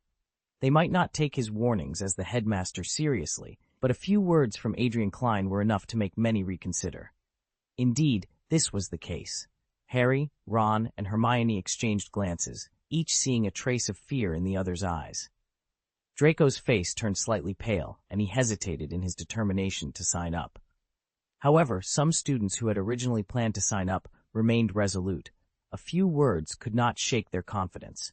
The Weasley twins even showed provocative smiles, undeterred by the war. Nines. In the end, the Goblet of Fire is a magical contract, and the Chosen One has no right to waive it. So, warn everyone, sign up carefully. As the dinner came to an end, the students of Beauxbatons and Durmstrang returned to their carriage and giant ship, led by their respective headmasters. The students of Hogwarts also began to leave one after another. Aaron remained seated, knowing someone would come to him. Sure enough, Adrian approached slowly after finishing a conversation with Barty Crouch and Ludo Bagman from the Ministry of Magic. Are you surprised? Are you moved? Adrian sat down opposite Aaron and couldn't help but laugh at his serious demeanor. I put down my work and came to Hogwarts to host this event, a Triwizard tournament, no less. Why do you, my younger brother, seem so unhappy? It's nothing. I'm naturally pleasantly surprised by my eldest sister's arrival, and I'm even more touched by the unexpected visit, Aaron sneered, then asked tentatively, May I ask, can I not participate in the Triwizard tournament? What do you think? Adrian's face twitched slightly, and he closed his eyes in pain. I knew it, but why? Because of Kelia, Adrian said directly. As I mentioned before, it depends on your performance. If you perform well, I will buy you more time. But if you perform poorly, I will not hesitate to stand by her side. So take it seriously and don't let me down. Hey! Aaron patted his forehead helplessly. But aren't you worried about your brother? What if I fail? You won't. You are not weaker than those senior wizards now. In case, I said in case. There's no need to worry, Adrian said confidently. Klein also participated in the creation of the Goblet of Fire. The descendants of the Klein family can modify the contract to a certain extent to ensure that the contestants' souls are immortal, and as long as your soul is intact, Uncle Jins can definitely save you. That's really thoughtful, Aaron sighed, picking up his belongings and standing up from his seat. I will participate. I hope you won't forget your promise. Wait a minute, Adrian stopped Aaron. It's just so boring to sign up. Aaron's heart skipped a beat, an ominous premonition arising spontaneously. He hurriedly said, I will win the championship. I don't doubt your ability, but an already known outcome is a bit boring. Gulp. Aaron couldn't help swallowing. Sister, what do you want me to do? It's very simple, Adrian snapped her fingers. The Triwizard Tournament has 3 events, and you can only pass each event at the end. If you can win the championship under these circumstances. Wait, isn't this making it difficult for someone on purpose? If I am at the bottom of every level, it would be strange to have a high score. That's up to you. That Adrian patted Aaron's shoulder. As the most outstanding bloodline of Gaius for a century, you can definitely do this. Also, there is an additional condition. This is the first time I have participated in hosting such a big event, and I don't want any big surprises. Understand? The corner of Aaron's mouth twitched slightly, and he nodded in a daze. Walking out of the auditorium and back to the common room, Aaron sat on the sofa in a daze. System, open the task panel. Participate in the Triwizard Tournament. Completing the mission rewards 2,000 magic points, and there is no penalty for mission failure. Will the host accept it? Accept, Aaron said bitterly. At this point, he had no other choice. Gaius, Naylor called out, leading a group of senior Slytherins, both male and female, towards him. I'm in a bad mood. Let me tell you something. That isn't your sister one of the referees? Naylor scratched his head embarrassedly. If possible, can you reveal some inside information? Aaron was stunned for a moment. Seeing their expectant faces, he understood that they all wanted to sign up for the Triwizard Tournament. Sorry to disappoint you. Adrian didn't tell me anything. No way. You are her younger brother, a 6th-grade Gur, Elle said suspiciously. Sister, please be clear, Aaron began, but the conversation was interrupted by the arrival of more students eager for information. Aaron rolled his eyes and said, I am Gaius, and she is Klein. In other words, I am not her real brother. Is that so? Naylor continued thoughtfully. If there is any inside information, I'll tell you. Thank you. Naylor sent away several senior wizards and after hesitating for a while asked, Aaron, is your sister currently single? Puff. Aaron couldn't help but spit out his half-drunk drink.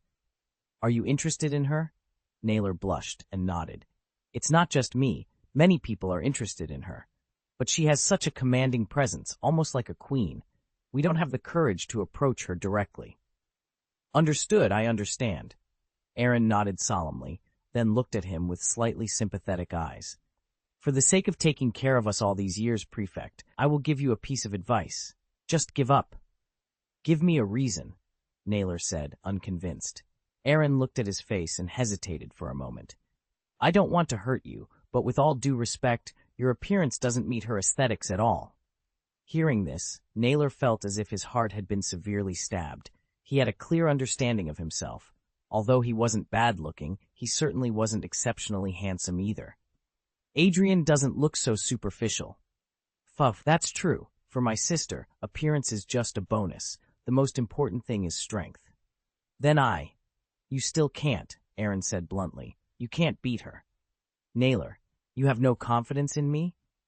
It's not a lack of confidence. It's a fact, Aaron shrugged. You can't beat me, and I can't beat her. What he said was not against his will at all.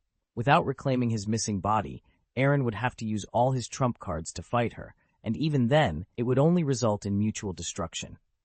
Is it really that exaggerated? Hey, my sister's talent is the highest among us, and her combat experience is unparalleled. If the level of magic power is the same, she will definitely win. So don't think too much about it. At least, there is no one in these 3 magic schools who is worthy of her. Naylor. Chapter 356. Signing up for the competition. The limit is not 1 star. Early the next morning, Aaron prepared the parchment with his name and school name on it. As soon as he opened the dormitory door, Draco, Crab, and Goyle blocked his way.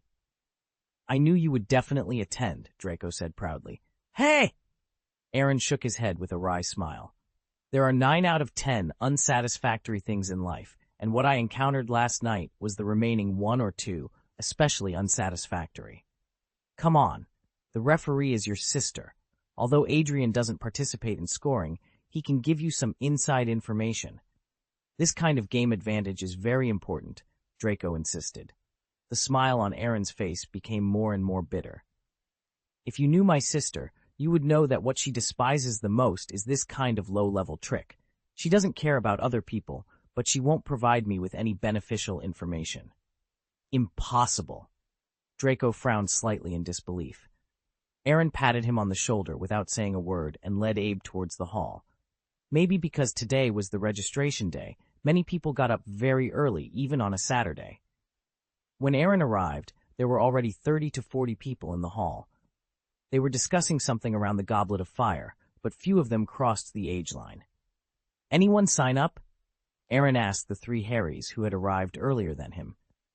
Professor Karkaroff has completed the enrollment with Durmstrang's students. Hogwarts has Hufflepuff's Diggory, Summers, and Ravenclaw's Fawcett, all 6th grade wizards, Harry said. But I guess someone must have signed up secretly last night to avoid the shame of not being selected. You can't be one of these people, Potter, Draco teased. Guess, Harry replied unceremoniously. Malfoy must not be such a sneaky person. He must have signed up on the spot, right? Don't show off such a small trick, Draco sneered. I'm here with Aaron, and he wants to sign up for the Triwizard Tournament. You want to participate? Ron was stunned for a moment, but quickly accepted the fact that Aaron's strength was absolutely qualified to participate. Why don't you think about it again? Hermione said in embarrassment. I know you are very powerful, but the Triwizard Tournament is obviously prepared for 17-year-old genius wizards, and 14-year-olds do not have an advantage. And if selected, there is no way out. Thank you for your concern, but I have a reason to participate, Aaron said helplessly. He then crossed the age line and put his name into the blue and white flame. Fantastic, Draco applauded. Slytherin warrior. Don't talk too soon, Malfoy. Warrington walked over and threw his name into the Goblet of Fire. Slytherin is not enough to let 4th-year wizards stand up. We are coming. Fred and George strode into the hall, followed by their good friend Lee Jordan and several Gryffindor Quidditch players. Several people put their names into the Goblet of Fire one after another, and then celebrated with high fives. This is our Gryffindor warrior, Ron said excitedly, not forgetting to give Draco a provocative look. Humph, I don't know if I will be selected. Draco curled his lips indifferently. Maybe he will be selected, but it's hard to say whether he can persist until the end. If Weasley could get the trophy, the gold content of the Tri-Wizard tournament would be too low. At least we dare to sign up. What's there to be proud of? If I were your age, I would dare to sign up, Draco said angrily. George and Fred looked at each other, ignored him, and left with a few friends, talking and laughing. At this time, the people around the Goblet of Fire suddenly moved out of the way, and Miss Maxim led Beauxbaton's students into the hall. She bade them form a line and drop their names into the Goblet of Fire one by one. Let's go. There's no need to stay here any longer. The results will come out tonight. You seem to be very confident. A beautiful girl with silver hair walked out of the crowd, her eyes fixed on Aaron. Beauxbaton's student team, is it because you have an older sister as a referee? Not exactly, Aaron replied, spreading his hands. Actually, I'm not very interested in this so-called Tri-Wizard tournament. I just had to participate for some reason, and don't think my sister will provide me with any special treatment. She's eager to see me struggle. To be honest, if I am unfortunately selected, I might have the hardest time among the warriors. Anyone can say nice things, Fleur interjected. Fleur, Ms. Maxim said suddenly, causing the silver-haired girl to fall silent. Mr. Gaius, Fleur doesn't mean anything by it, just— I understand, Principal Maxim, Aaron interrupted with a smile. Many people will think that way, and I don't mind because the facts will speak for themselves. Humph, Fleur snorted softly, clearly doubting Aaron's words. After all, Adrian is Aaron's sister and a special referee. Who knows what privileges he might have? If she helps her younger brother quietly, they may not find out, which wouldn't be fair to others. Principal Maxim, I have to say that this student of yours is really proud. If I'm not mistaken, she should be the most likely candidate for Beauxbaton to be selected for the tournament, right? So what? Fleur retorted. Not much, Aaron smiled. But before you suspect that I will get special treatment, please consider your principal first. She is also a referee. Fleur glanced at Ms. Maxim and was immediately speechless. If you still doubt me, we can make a contract, Aaron suggested playfully. How about refusing any favorable conditions offered by the referee? That would be fair to me, too. Fleur's eyes twitched slightly. She wanted to say something, but the words wouldn't come out. Aaron smiled and led Ab to the auditorium. Hey! Maxim patted her student on the shoulder and said earnestly, your worries are completely unnecessary. If he can talk so much, it means that he won't get any special treatment. But don't be so worried. Don't forget that Miss Klein is not involved in scoring, and you may not even realize that he is not affected by your charm. It is very rare for a fourth-year male wizard to do this. Fleur looked at Aaron's departing figure and couldn't help but fall into self-doubt. She had a quarter of Vila blood, and most boys were overwhelmed by her appearance. But why could Aaron talk to her on an equal footing? She measures the heart of a gentleman with the heart of a villain, Draco complained about Fleur's distrust of Adrian and Aaron while eating breakfast. Honestly, I would be very touched if you could say this in the hall, Aaron said, exasperated. Like other students, Draco lost his composure in front of Fleur. It can't be my fault, Draco smiled awkwardly. The girl must have some special blood, and at least I'm not like Weasley, who couldn't take his eyes off her and almost drooled. Aaron rolled his eyes, lamenting his choice of friends. Back in the common room, Aaron opened the Shenming Temple, went to meet his thought body, and explained some of Adrian's requirements for him. Ha! The thought body laughed loudly. Although I am a clone, many times I feel that your main body is more like a tool than me. Not when this is said. The Tri-Wizard tournament is no joke. Now that you have registered, you must be fully prepared. The thought body's smile faded. What do you want to do to prepare? If you need to take me back, you can do it at any time, and no one will be able to tell if you wear the magic ring. Sister can do it, Aaron said helplessly. Hermione can do it too, and it's not ruled out that djinns will come to watch the game. If they found out, they might not give up easily until they figured it out. Then what do you want to do? The thought body asked meaningfully. Expose a few cards? There is no way to avoid it. The question is how much will be exposed, Aaron said, sitting down a little depressed. I have calculated carefully. We now have a lot of advanced magic, but many. The thought body nodded and then began listing their abilities with a finger. Animagus, we didn't register. While it's not a problem for Gaius, it could still cause some trouble. Apparition. We don't have a legal license, and it's not practical to use in public. The Patronus charm is fine, but it's too flashy, and the difference between a dragon Patronus and a raven Patronus is too significant. The Hall of Divine Singing could potentially level the entire arena, and even Dumbledore might not be able to handle it. The Fiendfire Curse, using such advanced dark magic, would likely have Fudge inviting us to the Ministry of Magic for a chat. The Elemental Magic Circle. Anything below the intermediate level won't draw much attention, but it won't be very useful either. If we use advanced or final level magic, a 14-year-old wizard at Hogwarts unleashing magic comparable to natural disasters would definitely make the headlines of the Daily Prophet. And Dragon Slayer magic. The thought body abruptly stopped talking and looked at its own body with sympathy and pity. Understood? Aaron smiled bitterly. This game is rigged against us. It's rigged against you, the thought body corrected immediately. I'm just a clone.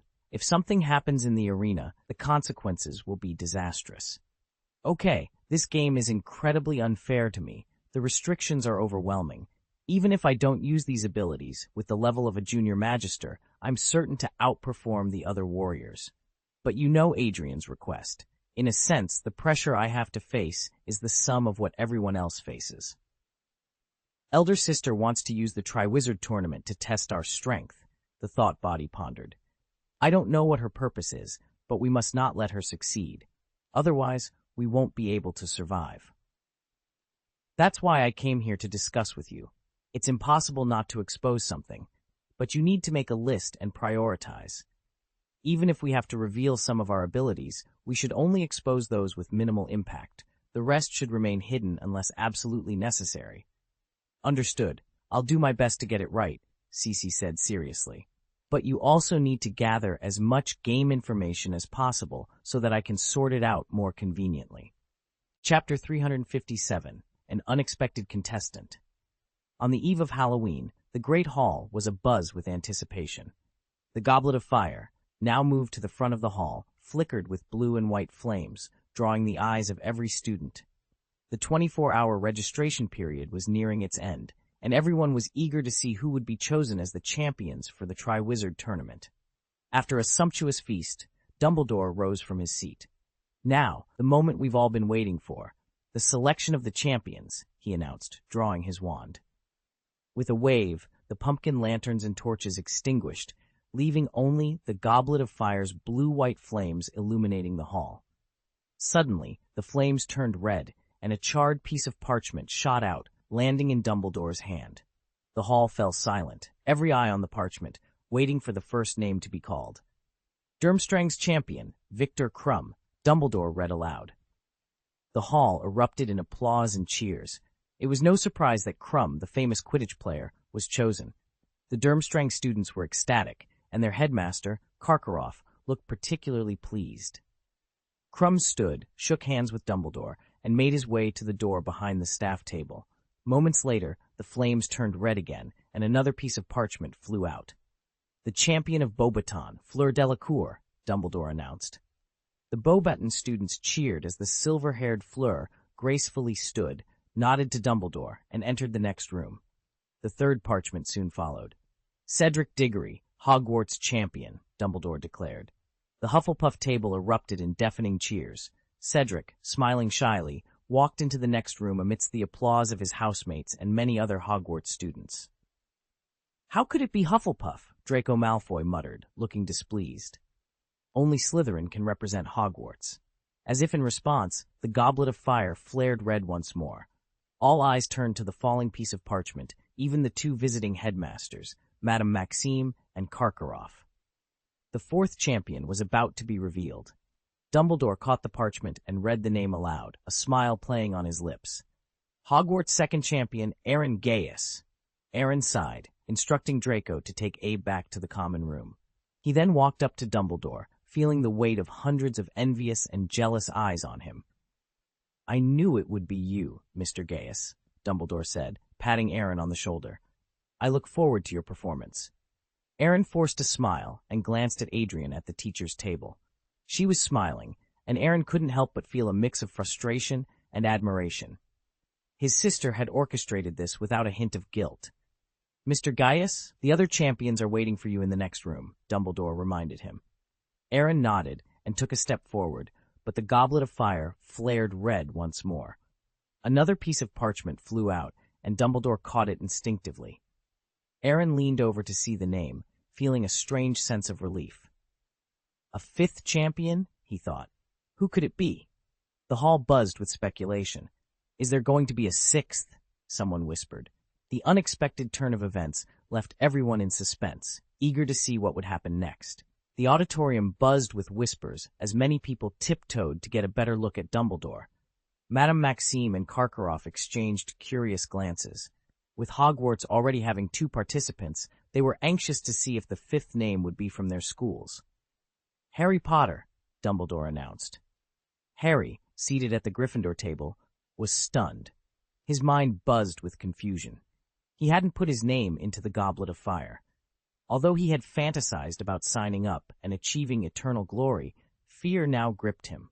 He knew his skills were nowhere near those of the other champions. The Gryffindor students erupted in cheers, while Hermione and Ron looked on in disbelief. They couldn't fathom that Harry had signed up without telling. "Impossible, absolutely impossible," Draco muttered, shaking his head. He couldn't believe Harry Potter had the courage to sign up, let alone be selected as a champion. "Harry Potter," Dumbledore called again. "Harry, please come up here." Harry remained dazed until Hermione nudged him back to reality. He stood up and walked towards Dumbledore, feeling the weight of everyone's gaze. "Professor, you may not believe it, but I really didn't put my name in," Harry stammered. Dumbledore paused, clenching the piece of paper in his hand. He wanted to ask more questions, but knew it wasn't the right time. "I trust you, but go to the next room with Aaron first. We'll discuss this later." Aaron shrugged with a smile. He had been feeling down, but compared to Harry, his situation seemed less dire. At least he knew the basics, while Harry was clearly a pawn in someone else's game, unaware of who had set him up. The two walked along the faculty table into the next room. Adrian waved at Aaron, but everyone else stared at Harry in disbelief. After passing through several gates, they arrived in a small room adorned with portraits of wizards, trophies, and gold and silver utensils. A fire roared in the fireplace, and Victor Krum, Fleur Delacour, and Cedric Diggory sat around it, maintaining a polite distance from each other. "Good evening, everyone," Aaron greeted, sitting down by the fire. "Let me introduce myself. I'm Aaron Gaius, a 4th-year student at Hogwarts Slytherin House and the 4th champion of the Triwizard Tournament." "I expected it," Fleur muttered softly. Aaron chuckled, knowing that the reputation he had gained wouldn't be easily shaken off. "Hello," Victor nodded, expressionlessly. Cedric smiled warmly. "Welcome, but I really didn't expect it to be you." "Actually, I understand.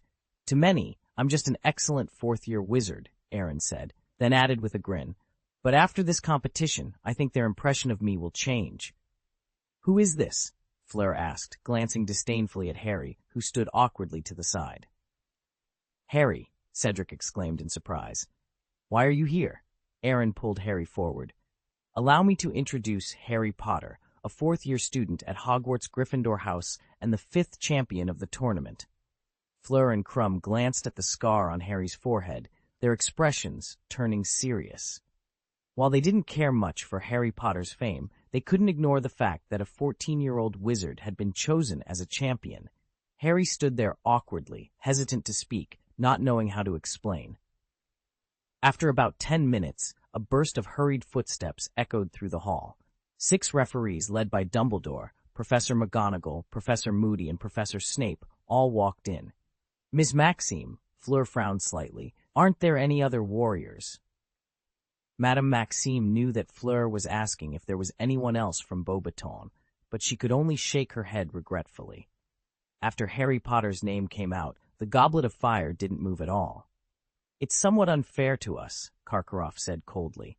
Even if Hogwarts is the organizer, aren't 3 warriors too many? Professor Dumbledore, if you can, I would like you to give us an explanation. I think the other 3 referees will also find it inappropriate. Ah, Barty Crouch hesitated for a moment before speaking. Anyone whose name comes out of the Goblet of Fire must participate in the tournament. No, you misunderstand, Mr. Crouch, Karkaroff said, showing 2 rows of yellow teeth. What I mean is that our 2 schools should invite more students to sign up until the number of students is equal. That's fair. But the Goblet of Fire has been extinguished, Bagman said in embarrassment. It won't be rekindled until the next Triwizard tournament. There is no need for that at all, Professor Karkaroff, Adrian said with a light smile. If you know the competition items, you will understand that the Triwizard tournament is not based on the number of participants, but on individual ability. In this kind of competition, there is no possibility of huddling together to keep warm. If the contestants are not capable enough, they will only become a foil for other warriors. Humph. It's easy for you to say, Miss Klein. Your brother is one of the 5 warriors. Who knows if you will help him secretly? If you can quit, that's really wishful thinking, Aaron whispered. Unfortunately, you have no chance to quit, Adrian said with a hint of amusement, then looked at Karkaroff. I can guarantee that I will not provide any help to the contestants in any way. If you don't believe me, we can make a contract. How about the fidelity curse? The unbreakable vow is also acceptable if that doesn't feel sufficient. Hey, you are really my own sister. Cousin, Adrian emphasized. Then what kind of contract does Mr. Karkaroff want to make? Pretend I didn't say what you just said, Karkaroff replied, his face reddening. He knew he had to believe that Adrian would not be selfish. However, Adrian's promise not to help the contestants as a referee did not mean he would give up entirely. If he could, he would definitely help Crumb. It wasn't just Karkaroff who thought this way. Maxime also shared the same sentiment.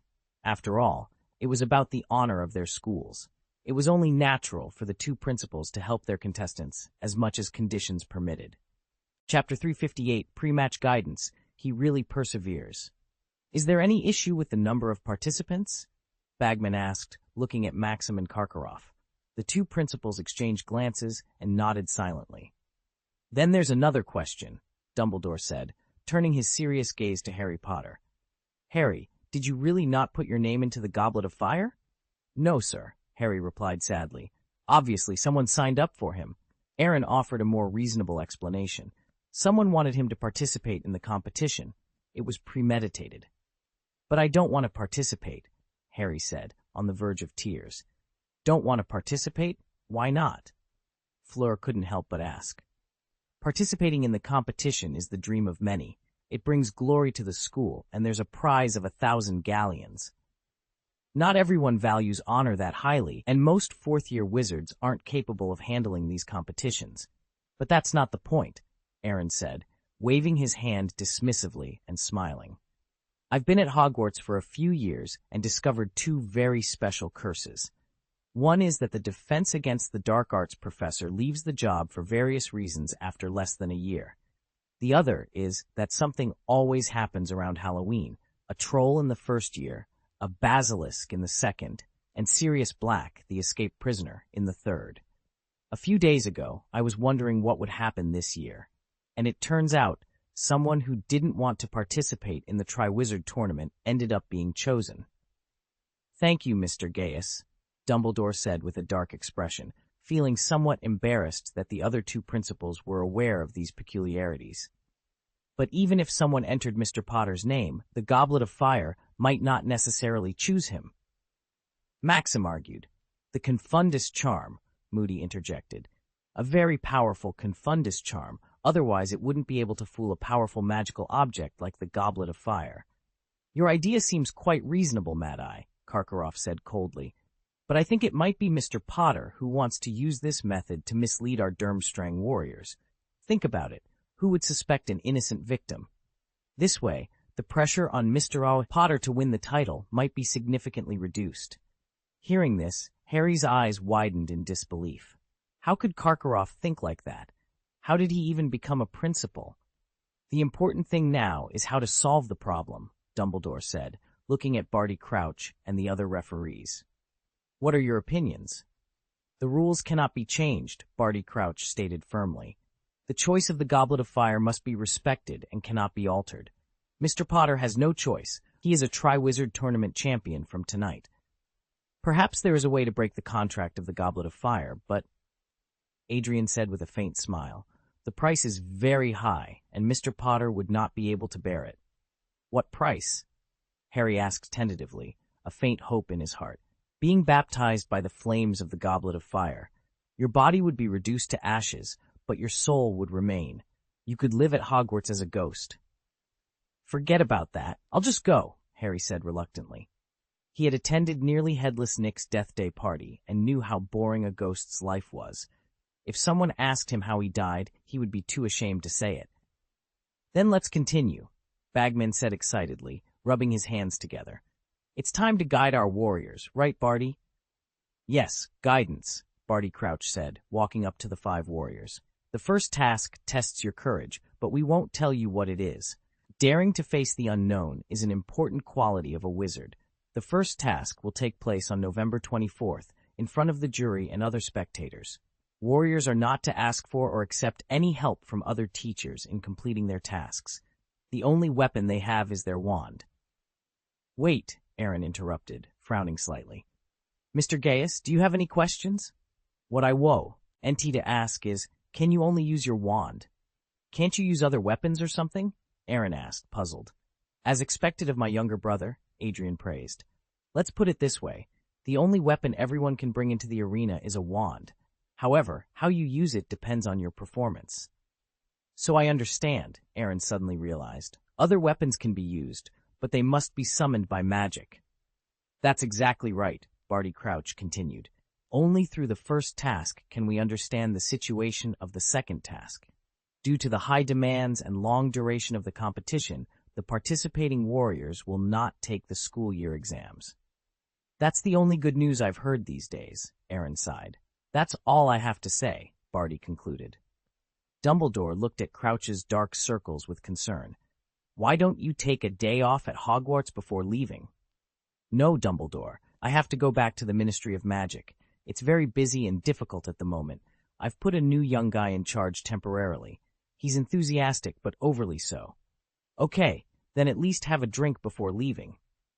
Next time. I really don't have time this time, Crouch said, pulling the reluctant bagman away. Adrian walked up to Aaron with a playful expression. The first task will be very exciting. Very, very exciting. You must not die. Thank you for your concern, Stev. Aaron rolled his eyes. Don't forget what you promised me. Don't forget my request to you, Adrian said with a smile. If you can't do it, then there's nothing you can do. Aaron gritted his teeth. Got it. What did she ask of you? Furong asked curiously. It may be a fatal request, Aaron said with some heartache. In short, it is quite unfriendly to me. Professor Karkaroff, Miss Maxim, and Miss Klein, would you like a nightcap? Dumbledore asked. No, I still have something to do. I have to leave for a few days. Adrian waved his hand and walked towards the auditorium on his own. Without saying a word, Maxim took Fleur up the stairs, and Karkaroff quickly left with Crumb. Then, only Hogwarts is left. Aaron spread his hands, then looked at Dumbledore. I wonder if the headmaster has any instructions? I suggest you go back to sleep, Dumbledore said with a smile. I believe that Gryffindor, Slytherin, and Hufflepuff students are all waiting for you to celebrate together. The 3 looked at each other and walked out of the room together. The auditorium was now empty, the pumpkin lanterns flickering from time to time, and the flames of the candles constantly dancing, adding to the eerie, festive atmosphere. I really didn't expect that I would become opponents with you, Cedric laughed. I thought I would become an opponent with you, Aaron said lightly. Among all the senior wizards who signed up at Hogwarts, except for the prefects, most of them are makeup, and you are one of the 4 prefects, the best. I'm really embarrassed to say that. But I really never thought that Harry Boot would become a warrior in the Triwizard Tournament. Aaron looked at the bewildered Harry speechlessly. Do you have any thoughts? No, it was too sudden. I was not prepared at all, and I never imagined that someone would sign up for me. Cedric took a deep look at him. Then there was an indifferent smile on his face. There's no need to be so nervous. Now that you've signed up, just work hard to pursue that honor. I won't show mercy just because you are young. After Cedric finished speaking, he walked to the small door on the right and went to the Hufflepuff common room. He didn't look like he believed me, Harry said aggrievedly. It's human nature. Let alone Cedric as a contestant. I'm afraid even Hermione and Ron may not believe you, Aaron joked. You explained it in the morning and secretly reported your name at night. You don't have to feel embarrassed if you can't choose. It just so happens that you have the perfect tool for the crime, the invisibility cloak. The corner of Harry's mouth twitched slightly. He just guessed briefly. At the time, Harry never expected it to happen to him. You said earlier that someone wanted me to participate in the competition, but why? He asked. How do I know? Aaron replied, exasperated. The only thing that's certain is that they have no good intentions. The Triwizard Tournament is still very dangerous for you. Danger? Harry murmured, his pupils widening as if he had just remembered something. He stood there, lost in thought. What happened to you? Aaron asked, concerned. I'm reminded of a dream I had during summer vacation, Harry said, a flash of panic in his eyes. Voldemort. I dreamed about him. He was weak and gasping for breath, but Wormtail was at his side, and they were plotting to kill me. Well, I see, Aaron nodded indifferently. It may be true. You are aware of Professor Trelawney's prophecy. Don't get me wrong, Aaron continued. I mean, your dream could be true, and so could the prophecy. But even if you hadn't had the dream, Voldemort would still want to kill you, wouldn't he?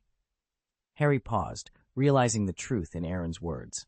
Makes sense. I've been worrying for months about something everyone already knew. By the way, he seems to have mentioned you in the dream, Harry added. Aaron's calm demeanor shattered. He immediately grabbed Harry's arm and shook it. What did he say? Don't worry. He didn't intend to kill you, Harry said hastily. Aaron barely breathed a sigh of relief and slowly let go of Harry's arm, but Harry's next words made Aaron stagger and almost fall down the stairs. After killing me, he hopes to capture you alive. Hey, Aaron chuckled bitterly. It seems the great Dark Lord is really persistent about me. Harry, you must be fine. If you die, Voldemort's attention will be entirely on me. Harry Potter stood there, speechless. Chapter 359. Support from various colleges and making special bullets. As Aaron stepped through the doorway of the Slytherin common room, he was greeted by a wave of warm cheers. Our Slytherin warrior is back! Naylor led the applause, looking at Aaron with envy. I knew you'd be selected when you signed up, but I didn't expect you to be the only one from Slytherin. All of us seniors and sisters were brushed off.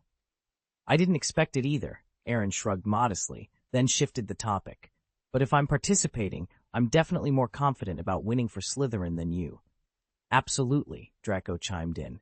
You will surely beat the other contestants. We don't know much about the warriors from Beauxbatons and Durmstrang, but we have confidence in you. As for Hogwarts, Cedric may be a formidable opponent, but Harry Potter? Hey, Mr. Potter may be secretly happy to be a warrior now, but I believe he will regret it when the competition begins. He has no idea how dangerous the Triwizard Tournament is, let alone how powerful his opponents are. Aaron smiled indifferently, looking at the more than 20 wizards of various ages who enthusiastically surrounded him. He felt a slight headache coming on. Ahem, ladies and gentlemen, it is a great honor to represent Slytherin in the Triwizard Tournament. But your warrior also needs to rest. I need a quiet environment to think about how to deal with those 3 tasks. So, can you give me some space? Everyone looked at each other in confusion, then laughed simultaneously and made way for Aaron to head back to the dormitory. We have to find a way to support Aaron, Draco suggested after Aaron left. How about a badge? I think that's a good idea, Walton nodded. Hufflepuff and Gryffindor will definitely support the heroes of their colleges. Slytherin can't be left behind. And Ravenclaw, a third-year witch, added. Ravenclaw has no warriors. If we can get Ravenclaw's support, Aaron will have the most supporters. Hearing this, everyone felt a bit embarrassed. The logic was sound, but the relationship between Slytherin and the other 3 houses wasn't great, and Ravenclaw might not support Slytherin. This won't be easy, Naylor said with a wry smile. Ravenclaw and Hufflepuff have a good relationship. They will definitely support Cedric. Don't worry, Draco waved his hand dismissively. Once the badges are ready, we'll send them over. As long as we're quick enough, they can only support Aaron first. After the first task, they'll realize how wise their decision was. That's the only way to go for now, Walton agreed. Meanwhile, Cedric returned to the Hufflepuff common room to a warm welcome. Hufflepuff House, often seen as the least prominent of the 4 houses at Hogwarts, valued hard work, loyalty, and humility. Cedric, their prefect, had led them to victory in Quidditch and held the highest prestige among Hufflepuffs. Now, as the first Hogwarts warrior, he was a source of immense pride for them. After Harry returned to the Gryffindor common room, he was more cautious. Many people congratulated him, but he knew the truth. His entry was either an accident or a conspiracy, but few believed him. They saw his modesty as false humility. The saddest part for him was that his best friend Ron didn't believe him either, causing a rift in their friendship for the first time. After returning to his dormitory, Aaron locked the door, picked up Abe, and opened the secret door leading to the Shenming Hall.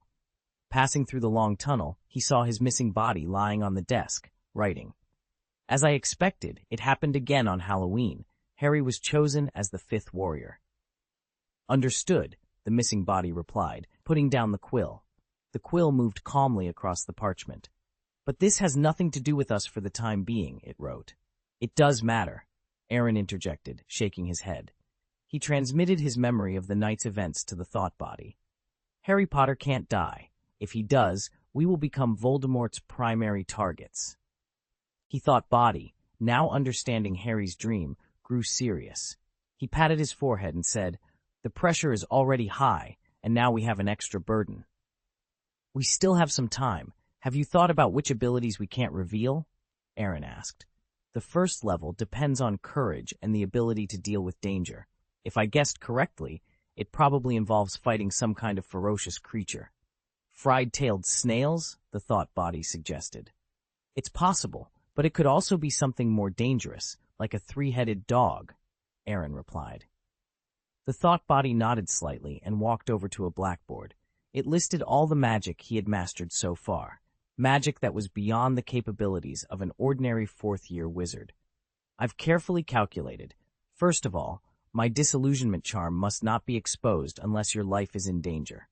Secondly, the Fiendfire Curse and the Hall of Divine Singing are too conspicuous to use. Thirdly, apparition and animagus transformations are too troublesome to use in public. With each sentence, the corresponding name was erased from the blackboard. In less than half a minute, half of the board was wiped clean. What about the rest? Aaron asked. My sister won't be satisfied if I don't reveal something, and Dumbledore won't give up, the thought body said with a smug smile. Animagus transformations are out, but transfiguration is possible. We can give Professor McGonagall a good surprise. The Dragon Patronus is too noticeable, but the Raven Patronus might be acceptable.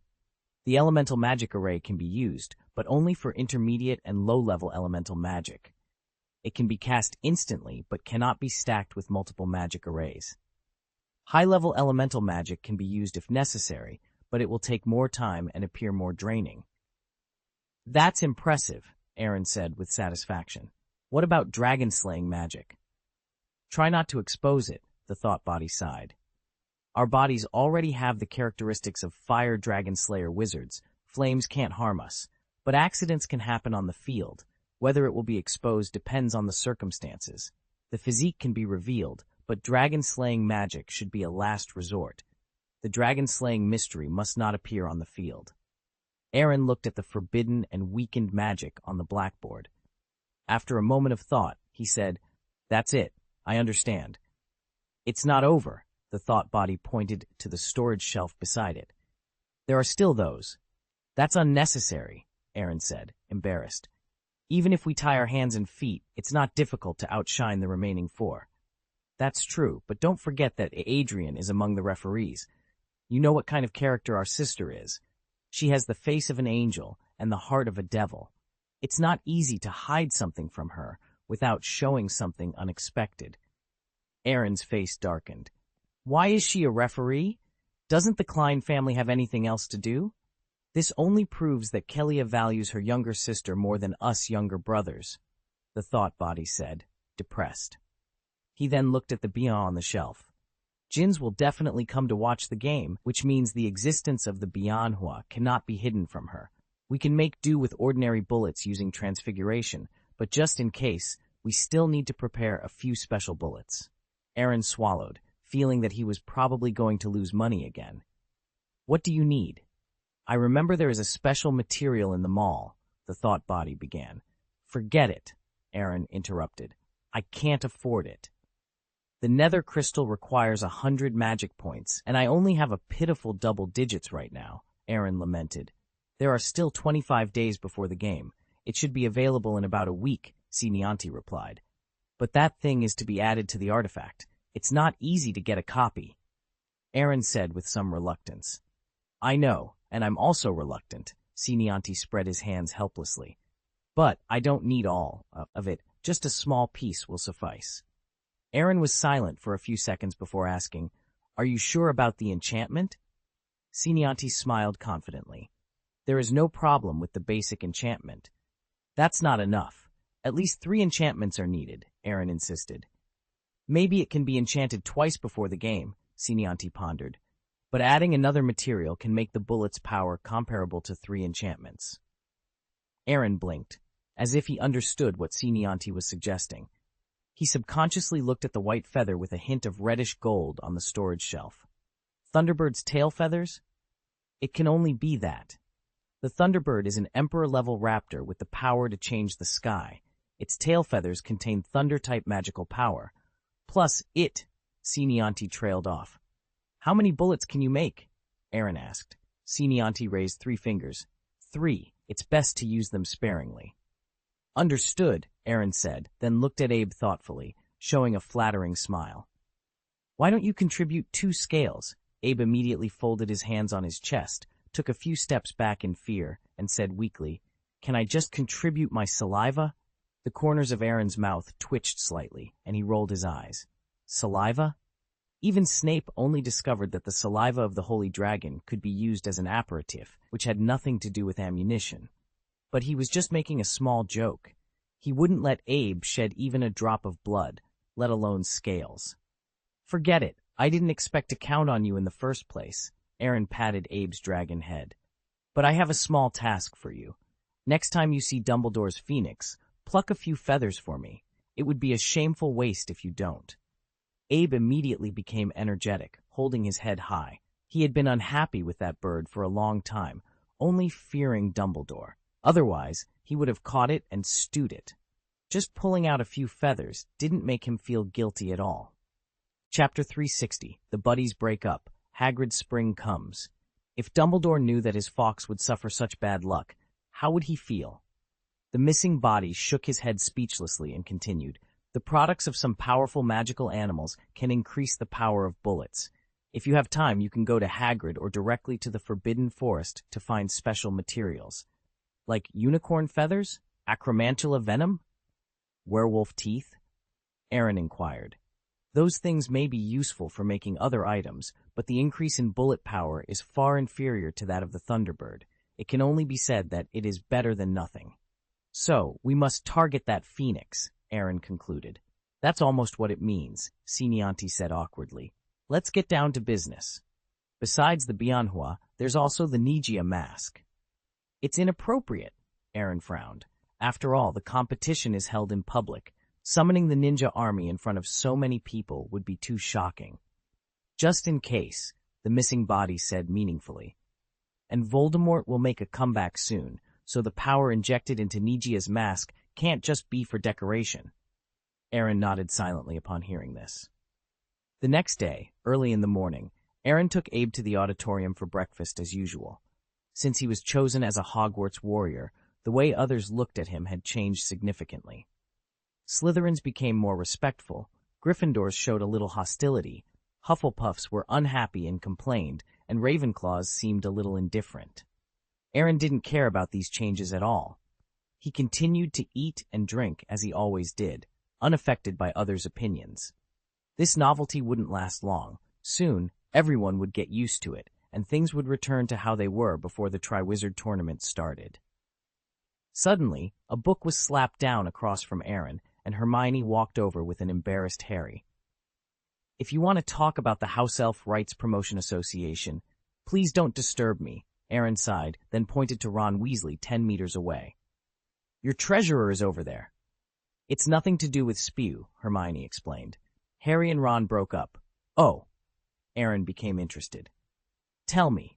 "He doesn't believe me," Harry said angrily. "You and Hermione both believe me, but he doesn't believe that I didn't put my name in the Goblet of Fire." "It's not that he doesn't believe you," Hermione frowned. "He's jealous. It's always you, Harry Potter, who stands out, which makes him feel like a sidekick. So, this time, I think he's had enough." "Say it as if I like people looking at my forehead. This is the Triwizard Tournament. If I could change it, I would like someone to take my place." "Don't even think about it. The price of breaking the contract."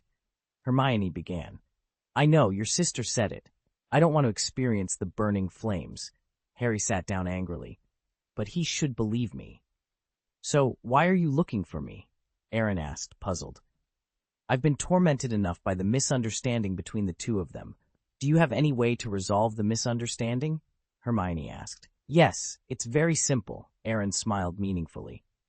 "Professor Snape's office should have Veritaserum. As long as you take a drop, you can only tell the truth." "No," Hermione immediately refused. "That kind of potion is usually used to interrogate prisoners."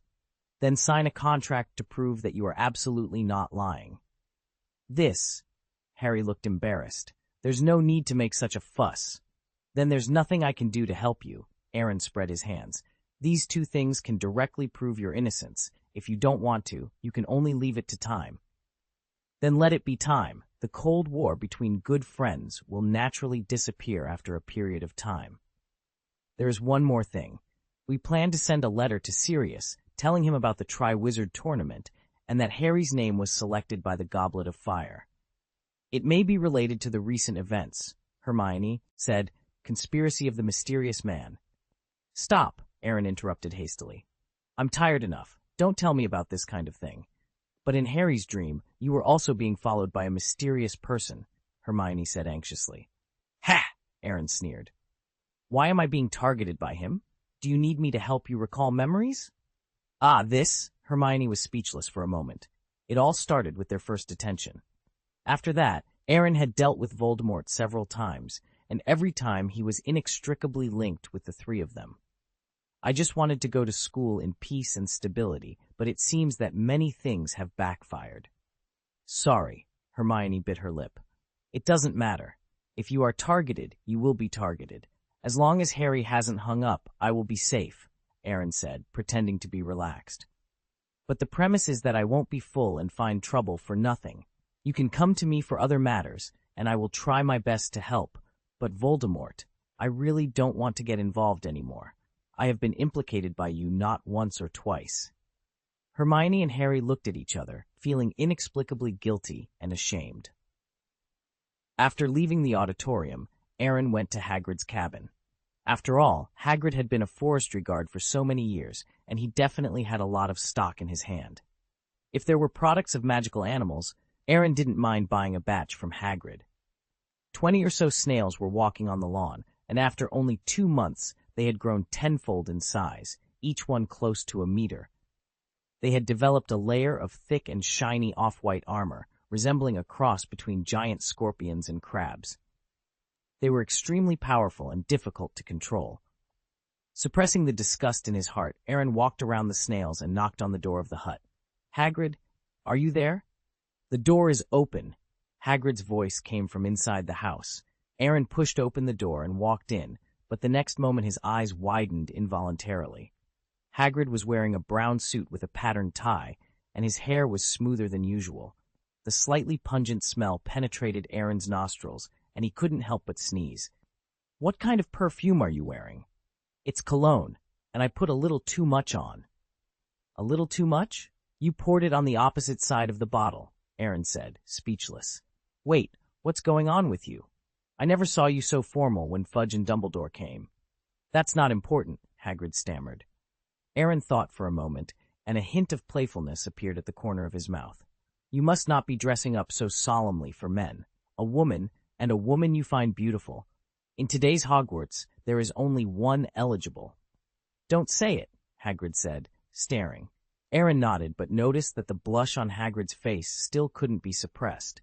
He laughed while clutching his stomach. "Pfft! Ha-ha! Hagrid, I have to admit, you really impress me. Actually setting your sights on Ms. Maxime, Hogwarts Forest Warden, part-time professor of protection of magical beasts, and pursuing the headmistress of Bobaton's Academy of Magic. My God, how many people will be shocked if this news gets out." "Is it funny?"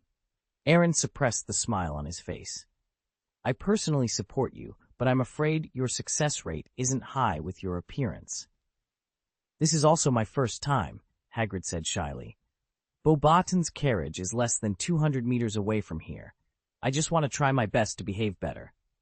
"Understood, but you have to wash off the excess smell on your body first." "I'm doing that." Hagrid pointed into the room, where a vat of water was steaming white. "It seems that I disturbed you." Aaron raised his eyebrows.